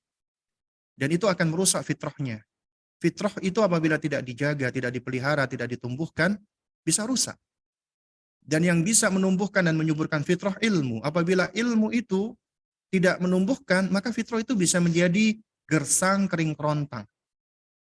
Kemudian juga bisa karena faktor yang lainnya, faktor-faktor ada apa namanya? Traumatik ya. Ada wanita-wanita yang mengalami traumatik di masa kecilnya. Dan ini banyak sebenarnya akibat dari pola asuh dari orang tua ataupun dari lingkungan, akhirnya menimbulkan kondisi-kondisi yang traumatik ya, karena memang secara riset penelitian ya, anak-anak terutama di usia 7 tahun pertama kehidupannya, apabila mereka tidak dididik dengan kelemah lembutan, maka itu akan menjadi benih-benih terjadinya gangguan-gangguan psikis, psikologis, dan kejiwaan. Jadi hampir semua ya gangguan-gangguan kejiwaan itu fondasinya adalah pada usia 7 tahun pertama kehidupan mereka, manusia. Ya. Karena di usia inilah ibaratnya semacam biji ya yang sedang berkecambah, itu fitrah. Ya. Itu sudah mati duluan. Sehingga akan sulit untuk bisa bertumbuh berikutnya. Ya. Nah, oleh karena itu apabila ada kejadian misalnya seorang ibu sampai rela membunuh anaknya, itu enggak heran. Kenapa? Karena tadi fitrahnya yang sudah rusak. Dan juga ada hal-hal yang bersifat traumatik. Dan ini seringkali apabila dilakukan oleh seorang wanita yang sudah bersuami atau yang masih punya ayah, itu enggak lepas dari adanya pengaruh laki-laki tersebut. Ya. Contoh ini misalnya ya, beberapa tahun yang lalu kita sempat tahu ada berita viral, ada seorang anak itu didorong ibunya dari mobil. Kayak diusir, jadi maksudnya dikeluarkan dari mobilnya. Dan itu terekam. Lebih viral lagi karena yang melakukan adalah seorang akhwat yang berjilbab panjang. Ternyata ketika dilakukan maksudnya diinvestigasi, ini ternyata ibunya itu sebenarnya adalah wanita yang baik. Ya. Beliau seorang dokter. Dan setiap hari dia selalu nganter jemput anaknya. Ya, dia selalu nganter jemput anaknya. Itu kejadian pertama dia melakukan seperti itu. Kenapa? Karena pertama dia baru tahu suaminya berselingkuh. Yang kedua, anaknya ini kayak menyelisih janji yang tadinya saya lupa ya. Jadi itu akhirnya memantik emosinya. Nah, dari sini kita bisa belajar itu nggak ada maksudnya wanita-wanita yang mengalami hal seperti ini sebenarnya itu tidak terlepas dari sebab laki-laki. Ya. Entah itu suaminya atau ayahnya. Sehingga akhirnya mereka kehilangan akal sehat biasanya. Dan semuanya ini tentu juga nggak lepas dari faktor al-jahl, kebodohan. Ya. Karena akar dan asal muasal semua keburukan adalah karena al-jahl, kebodohan. Nah, wallahu a'lam bishawab. Masya Allah, jazakallahu khairan Ustadz. Baik, sebelum kita berlanjut ke pertanyaan selanjutnya, kami ingatkan untuk Bunda di sini, insya Allah nanti di akhir acara kita akan ada bagi-bagi hadiah dari Aslah. Jadi tetap stay tune ya Bunda. Untuk selanjutnya kami izin memanggil Bunda yang sudah raise hand. Silakan Bunda Nurul Hanifah. Silakan Assalamualaikum Bunda. warahmatullahi wabarakatuh, Ustaz. Waalaikumsalam Waalaikumsalam warahmatullahi warahmatullahi wabarakatuh. wabarakatuh. Tadi Ustadz membahas tentang ibu yang memiliki trauma masa kecil ya Ustadz. Nah, saya seorang ibu yang memiliki trauma tersebut. Tapi dengan saya menikah, saya menemukan suami yang begitu menyayangi, jadi saya hilang trauma itu. Nah, belum lama ternyata suami saya membuat trauma saya dengan perselingkuhan, meninggalkan saya, mencampakkan anak-anak seperti itu, Ustaz. Dan di sini saya jadi berpikir tidak mampu mendidik anak-anak gitu loh, sedangkan saya belum bisa mengendalikan emosi saya, belum bisa menerima takdir sepenuhnya tentang perselingkuhannya, tentang kezalimannya. Itu bagaimana ya, Ustaz? Sekarang saya sedang proses persidangan. Nah, menurut Ustaz, apa baiknya anak-anak bersama saya atau saya serahkan ke suami saya ya, Ustaz? Di satu sisi, saya tidak ingin kehilangan anak-anak saya, tapi di sisi yang lain saya merasa tidak mampu gitu, Ustaz. Karena saya belum bisa berdamai dengan hati saya gitu, dengan takdir ini. Jazakillah khairan. Nah, ya, taib barakallahu fik ya. Dan mudah-mudahan Allah Subhanahu wa taala senantiasa ya menjaga anti dan kita semua, dan Allah Subhanahu wa taala memberikan kemudahan ya, dan Allah memberikan keputusan yang paling baik ya, dan kita yakin nih apa yang Allah putuskan tentunya adalah suatu hal yang paling baik bagi kita. Karena memang dunia ini, kita hidup di dunia ini itu ujian.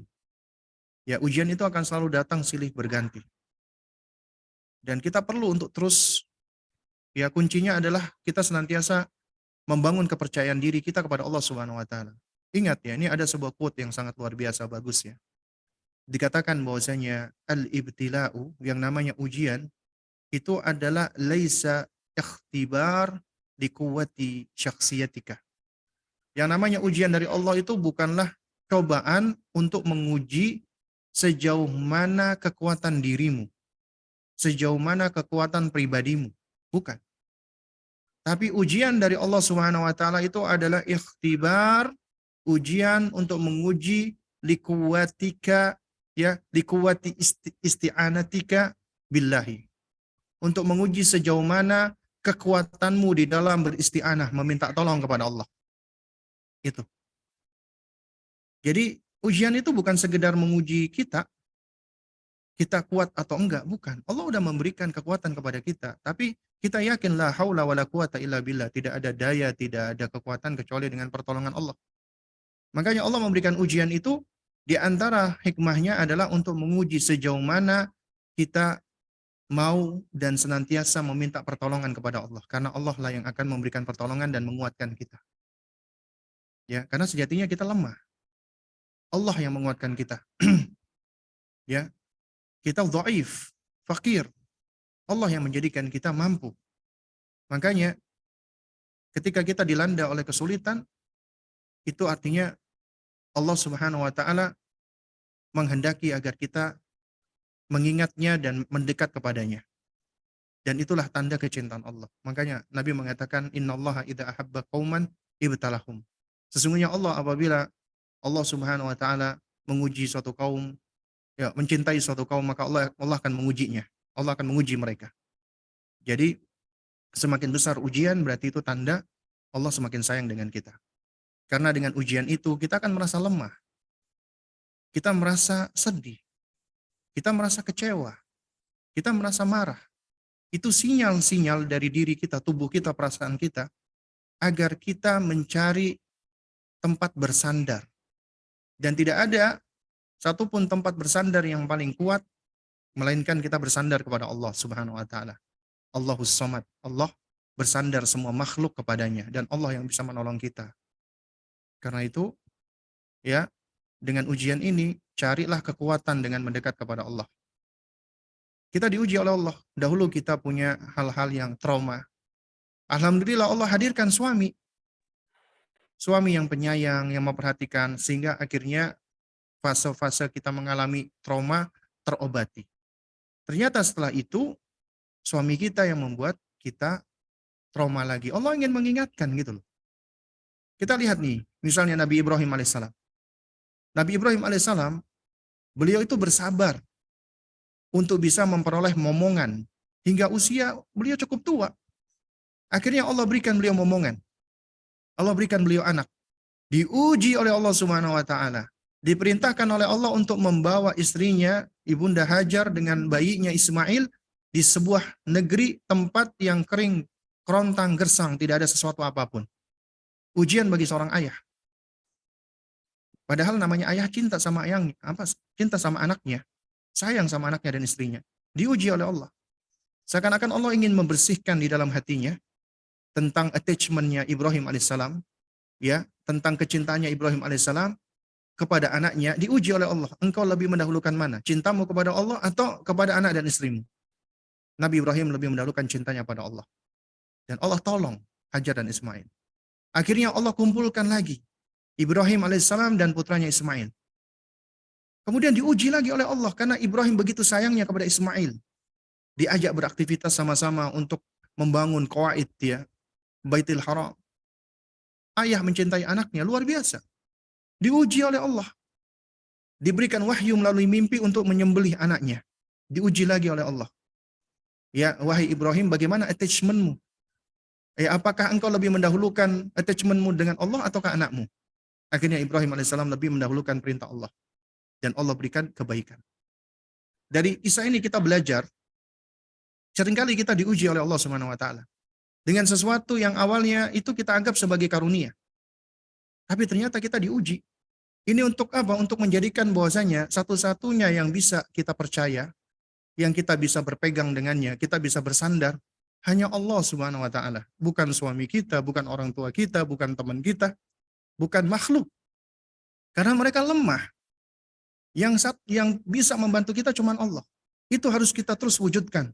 Kita terus munculkan, bangkitkan kesadaran diri tersebut. Yang aku paling butuhkan itu cuma Allah. Karena dengan Allah, insya Allah semua urusan akan Allah berikan yang paling baik. Ya. Nah, lalu kemudian setelah kita terus ya berusaha untuk menghadirkan hal ini, ya, maka insya Allah Allah akan berikan kita kekuatan. Kita akan mampu dengan bimbingan Allah, dengan kekuatan Allah untuk bisa mengambil keputusan yang paling baik. Dan ingat ya jamaah sekalian, mantan suami ada, mantan istri ada, mantan anak nggak ada. Meskipun sudah berpisah, tetap kewajiban di dalam membersamai anak ada pada masing-masing kita. Kalau anak-anak kita itu masih usia dini 7 tahun, mereka masih butuh dengan ibunya, apalagi ketika mereka masih balita. Karena hendaknya tetap bersamai dengan ibunya. Memang kondisi-kondisi mungkin kita dalam kondisi yang lagi terpuruk, kita diuji, emosi kita labil dan seterusnya. Tapi alhamdulillah loh, Allah masih berikan kesadaran diri kepada Anda. Anda tahu bahwasanya kondisiku seperti ini. Kondisiku itu sedang terpuruk. Aku sedang mengalami kesulitan dalam mengelola emosi. Anda tahu. Berarti ini kesadaran yang sudah Allah berikan. Kesadaran Anda ini berarti itu menjadi langkah pertama bagi Anda agar Anda bisa memperkuat diri. Agar Anda bisa memperbaiki diri. Agar Anda bisa ya menghadirkan kesadaran diri. Ketika aku lagi marah dengan anakku, ya, jadi kita bisa mampu untuk menahan diri. Kalaupun seandainya terlepaskan, kita marah kepada anak kita bentak-bentak anak kita, kemudian setelah itu biasanya kita akan sadar. Kalau kita sadar, Allah masih memberikan kebaikan artinya. Berarti Allah berikan taufik, kita segera taubat kepada Allah, mohon maaf kepada Allah, bersimpuh kepada Allah, bertaubat kepada Allah, dan minta maaf kepada anak kita. Kita lebih menunjukkan kasih sayang. Biasanya seseorang yang dia melakukan kesalahan, kemudian dia ingin menebus kesalahannya, dia akan menebus dengan semakin menunjukkan kasih sayang. Dan ini akan dipelajari oleh anak-anak kita. Anak kita akan sadar, ibuku adalah manusia biasa, bisa marah, bisa lelah. Dan ketika dalam kondisi yang marah, lelah, ibuku kadang-kadang dia mengucapkan kata-kata yang buruk, tapi kemudian setelah itu dia balik lagi, dia menunjukkan kasih sayang, dia memeluk aku, dia menyayangi aku, dan dia mengatakan kalimat-kalimat yang baik. Ya, akhirnya anak pun juga akan belajar. Nah, jadi jangan pernah kita merasa untuk nggak mampu. Ya, Allah sudah berikan kemampuan. Jangan pernah kita merasa kita nggak sanggup. Allah udah berikan kesanggupan. Karena ini akan menghantarkan kita kepada keputusasaan. Dan Allah seringkali mengatakan wala taqnatu. Ya, janganlah kamu itu berputus asa. Ya, wala tay'asu. Janganlah kamu itu berputus harapan dari Allah Subhanahu wa taala. Ya. Jadi ini diantara yang mungkin bisa saya nasihatkan. Wallahu a'lam bishawab.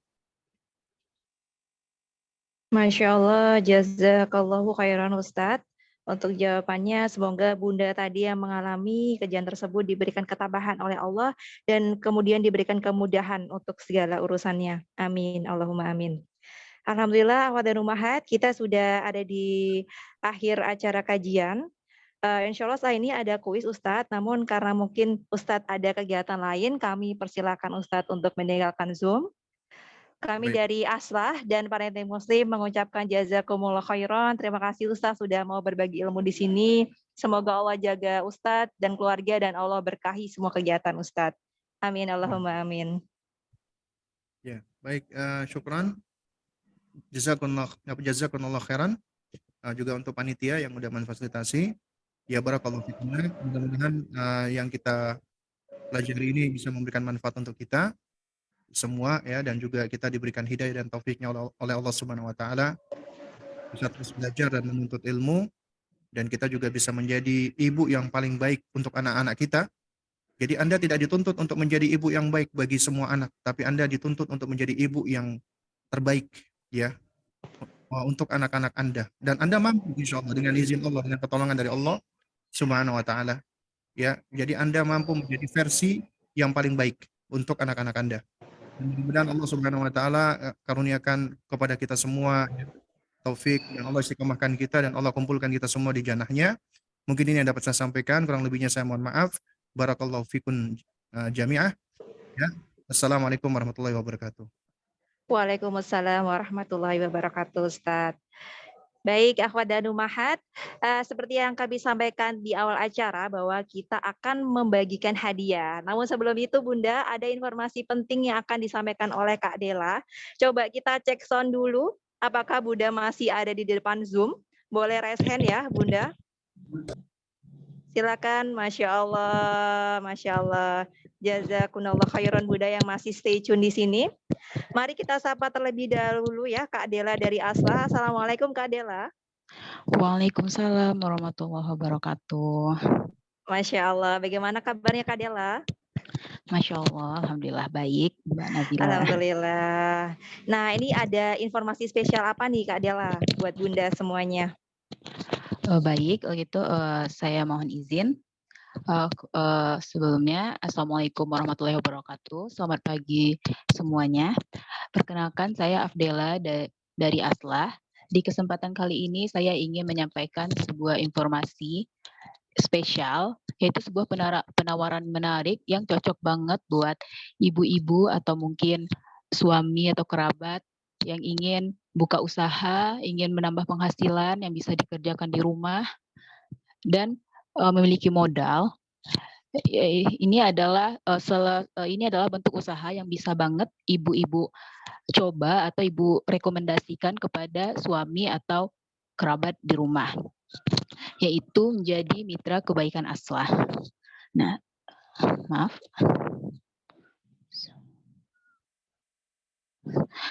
Nah, maaf. Nah, kenapa disebut mitra kebaikan Aslah? Karena setiap air Aslah itu kami tambahkan keberkahan di dalamnya, karena setiap keuntungan akan kami sedekahkan kepada umat yang membutuhkan, sehingga dengan menjadi mitra kami itu berarti ibu-ibu juga ikut menebar kebaikan dan ikut bersedekah. Itulah kenapa mitra kami disebut mitra kebaikan Aslah. Nah, di sini kami menawarkan 3 bentuk mitra, yaitu distributor, agen, dan horeca. Nah, perbedaan ketiganya, pertama itu dari modal. Untuk distributor, yaitu untuk distributor sendiri modalnya mulai dari 8 juta rupiah. Sedangkan untuk agen dan horeca itu mulai dari 500 hingga 1,5 juta rupiah. Lalu untuk harga satuan per produknya, yaitu ada untuk distributor itu harganya lebih murah dibanding harga agen dan horeca. Dan untuk horeca itu harganya sama dengan harga agen. Lalu yang ketiga perbedaannya dari bentuk kerjasamanya, yang mana horeca ini khusus bagi ibu-ibu yang memiliki usaha yang usahanya membutuhkan suplai air minum, Jadi kerjasamanya itu berupa kontrak tertulis dengan jangka waktu tertentu, yang mana dalam kontrak tersebut kami akan mensuplai kebutuhan air minum untuk usaha ibu setiap bulannya, sedangkan untuk agen dan distributor tidak ada perjanjian kontrak tertulis. Dan yang terakhir itu perbedaannya dari daerah jangkauan, yang mana distributor ini khusus bagi wilayah di Jawa Timur saja, namun tepatnya 100 km dari pabrik kami di Pandaan. Lebih dari itu bisa, namun ada tambahan biaya ongkos kirimnya. Nah, sedangkan untuk agen dan Horeca itu jika mendaftar ke kami yang di pusat, itu khusus bagi warga Surabaya saja karena kantor pusat kami ada di Surabaya. Namun bila di luar Surabaya, kami juga akan juga boleh menghubungi kami, nanti akan kami arahkan kepada distributor terdekat dari lokasi ibu-ibu sekalian. Nah, namun walaupun ini hanya untuk Jawa Timur atau Surabaya, ibu-ibu tetap stay di Zoom saja karena nanti akan tetap ada kuis, nanti akan ada kuis berhadiah yang mana semuanya bisa ikut. Hadiahnya itu berupa saldo yang itu berkaitan dengan info yang akan saya sampaikan saat ini. Jadi mohon disimak sampai akhir. Next. Maaf, Nah, lalu kenapa menjadi mitra kebaikan Aslah? Itu ada 2 alasan. Yang pertama dari keunggulan airnya dan juga dari keuntungan menjadi mitra kebaikan Aslah. Nah, dari keunggulan air Aslah, yang pertama itu air Aslah ini merupakan air demineral berkualitas. Nah, mungkin ibu-ibu seringnya mendengar tentang air mineral. Nah, untuk Aslah ini berbeda. Aslah merupakan air demineral yang berbeda dengan air mineral, terutama di bagian kemurniannya, yang mana air demineral ini berkali lipat lebih murni dibanding air mineral karena air demineral khususnya Aslah diproduksi dengan melalui proses pemurnian menggunakan teknologi tinggi reverse osmosis sehingga menghasilkan air minum yang murni yang bebas kontaminasi zat anorganik yang berbahaya bagi tubuh. Nah, ini juga menghasilkan air yang ber-TDS rendah. TDS Aslah sendiri yaitu kurang dari 10 mg per liter, yang mana ini merupakan tingkat yang sangat murni dari air putih, dan jika dibandingkan dengan air mineral itu ada yang sampai 100. Nah, mungkin jika ibu pernah merasakan air itu rasanya ada yang pahit, ada yang asin, itu juga salah satu pengaruh itu karena TDS-nya. Nah, untuk Aslah ini yang ber-TDS rendah, rasa airnya juga nikmat dan juga segar. Lalu selanjutnya itu harganya murah dibandingkan merek lain dengan kualitas yang sama dan bersertifikat BPOM, Halal MUI dan SNI. Sehingga produk kami ini sudah terbukti kualitas, keamanan dan kehalalannya. Lalu selanjutnya itu keuntungan menjadi mitra Aslah. Yang pertama modalnya kecil karena harganya murah. Lalu keuntungannya 100% untuk mitra. Kami membebaskan mitra untuk menentukan harga jualnya sendiri, bebas ingin mengambil keuntungan berapapun, dan keuntungannya itu 100% untuk mitra. Lalu banyak bonus dan promo, jadi jika ibu-ibu bergabung menjadi mitra kami, banyak sekali promo dan bonus yang akan kami berikan, terutama itu untuk agen dan Horeca ada bonus setiap bulannya dengan syarat dan ketentuan berlaku. Nah, sudah modalnya murah, modalnya kecil, dapat bonus lagi. Lalu juga bisa bisnis dari rumah dan dekat dengan keluarga seperti yang tadi sudah disebutkan di awal. Lalu peluang pahala dan bisnis yang berkah, karena tadi sudah disebutkan juga bahwa dengan menjadi mitra kami itu berarti juga ikut bersedekah, dan itu berarti sudah menjadi peluang pahala juga bagi mitra. Dan insya Allah juga bisnisnya akan menambah keberkahan bisnisnya. Next. Nah, ini adalah harga yang kami tawarkan, namun ini adalah harga eceran. Nah, ini sudah termasuk murah dibanding dengan harga merek lain dengan kualitas yang sama. Nah, untuk harga distributor dan agen lebih murah dari ini. Nah, ini saja sudah murah, apalagi untuk agen dan distributor. Next. Baik, jadi bagi ibu-ibu yang tertarik ingin bergabung menjadi mitra kami atau mungkin ingin berdiskusi dulu dengan suaminya di rumah, silahkan simpan kontak ini. Lalu nanti jika sudah tertarik, segera hubungi kontak yang ada di sini. Nanti juga akan kami infokan lebih lanjut tentang syarat dan ketentuannya, untuk detail harga, terutama distributor dan agen, dan juga tentang bonus-bonus yang bisa Ibu Bapak dapatkan. Nah, sekian saja dari saya. Terima kasih atas perhatiannya. Tetap stay di Zoom agar bisa mengikuti dan ikuti kuis nanti dan menangkan hadiahnya. Oke, kurang lebihnya mohon maaf. Assalamualaikum warahmatullahi wabarakatuh. Saya kembalikan kepada Mbak Nabila. Waalaikumsalam warahmatullahi wabarakatuh. Terima kasih Mbak Dela. Nah, gimana tuh Bun? Sudah dapat informasi tentang peluang mitra kebaikan Asla? Nanti bisa ngobrol dulu ya sama suaminya karena ini produk yang apa ya, long lasting ya Mbak Dela ya. Karena semua orang pasti butuh air minum ya. Iya benar, tepat sekali. Masya Allah. Dan selanjutnya kita akan terbang ya ke sesi kuis. Apakah Bunda sudah siap? Ya, boleh chat di kolom chat sudah siap ya. Mari kita masuk ke sesi pertama kuis. Akan ada total hadiah 150.000 untuk 3 orang pemenang. Nah, nanti peraturannya adalah akan kami bacakan pertanyaan. Nanti dalam hitungan 1, 2, 3, Bunda raise hand. Dan yang raise hand pertama kali akan kami pilih. Lalu nanti akan ditentukan oleh Mbak Dela ya, apakah jawabannya betul atau tidak. Baik. Ya, mari kita mulai untuk pertanyaan yang pertama ya Bunda ya.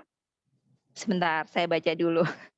Pertanyaan pertama, apa saja 3 bentuk mitra kebaikan Aslah dan kenapa disebut mitra kebaikan Aslah? Silakan 1, 2, 3. Silakan ada Bunda Maisaroh. Nah, untuk bentuk mitra ada 3. Yang pertama distributor, yang kedua agen, operator retail, dan yang terakhir Horeca atau UMKM. Masya Allah. Kenapa disebut ada mitra kebaikan Asla? Karena selain berusaha juga membantu dalam beramal, karena setiap keuntungan dari penjualan Asla itu akan dibagikan kepada orang yang membutuhkan. Baik, bagaimana Mbak Adela? Masya Allah, tepat sekali Bu Maisarah. Masya Allah, selamat ya Bu Maisarah mendapatkan hadiah. Nanti bisa langsung menghubungi tim Asla dan nanti juga ada tim Asla yang menghubungi Bunda ya. Dengan Mbak Dela nanti dihubungi dan akan diinformasikan tentang hadiahnya. Bu Ayaki, baik kita lanjut ke pertanyaan yang kedua. Boleh di lower hand dulu ya Bunda. Sebentar, saya lower hand dahulu. Baik, pertanyaan kedua.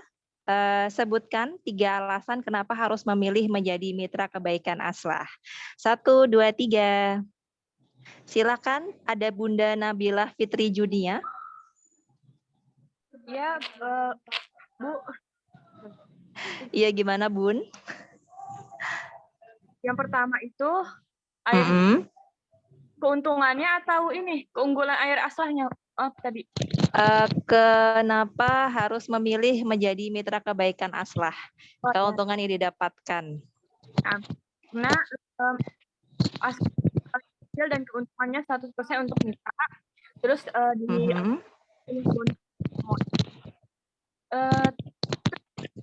rumah dan dekat dengan keluarga. Selain itu juga bisa menjadi peluang pahala. Jadi dapat dunia akhiratnya. Dan bisnis yang berkah insya Allah. Masya Allah. Bagaimana Mbak Dela? Tepat sekali, Masya Allah. Barakallahu fikum. Masya Allah. Selamat ya.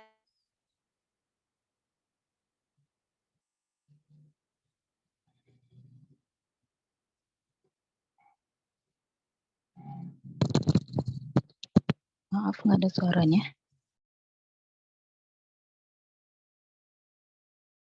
Kan, ini gampang banget ya. Kesan pesan selama mengikuti acara ini, Masya Allah. 1, 2, 3. Baik, ada Bunda Mailanda Wahyuni. Silakan Bunda.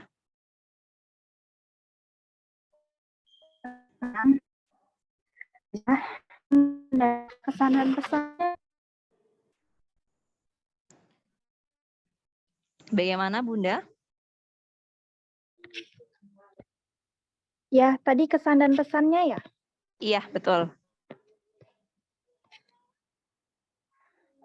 Kesannya, alhamdulillah banyak mendapatkan ilmu di sini, terutama tentang tema tadi. Terus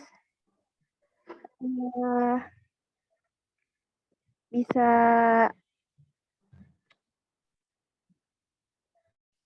Afwan, suara Ana putus-putus Iya, ya? terdengar Bunda. Terdengar kok. Oh, terdengar.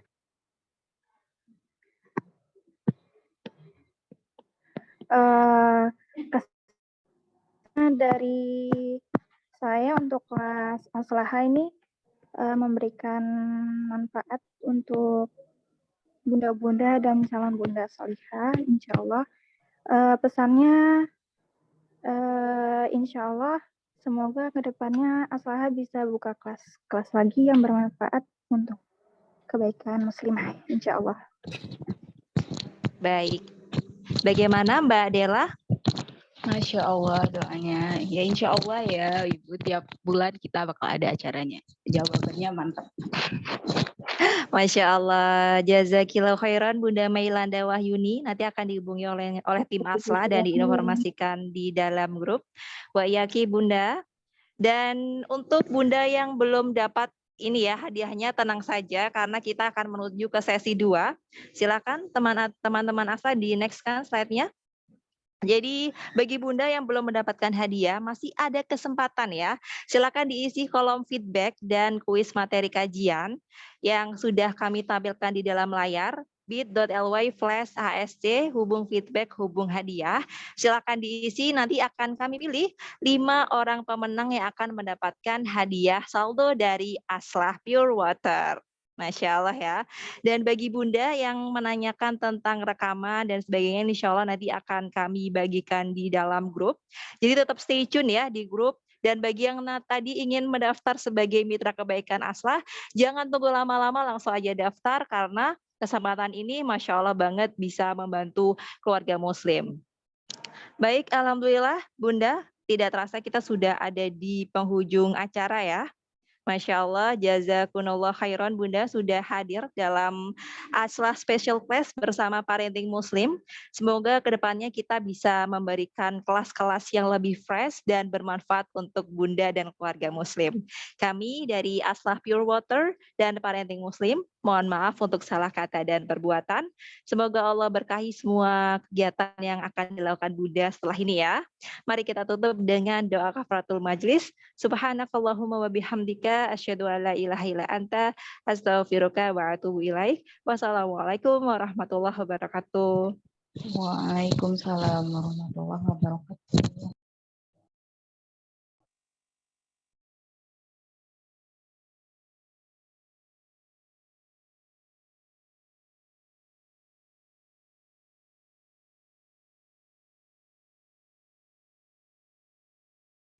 Waalaikumsalam warahmatullahi wabarakatuh. Jazakumullahu khairan. Barakallahu fikum.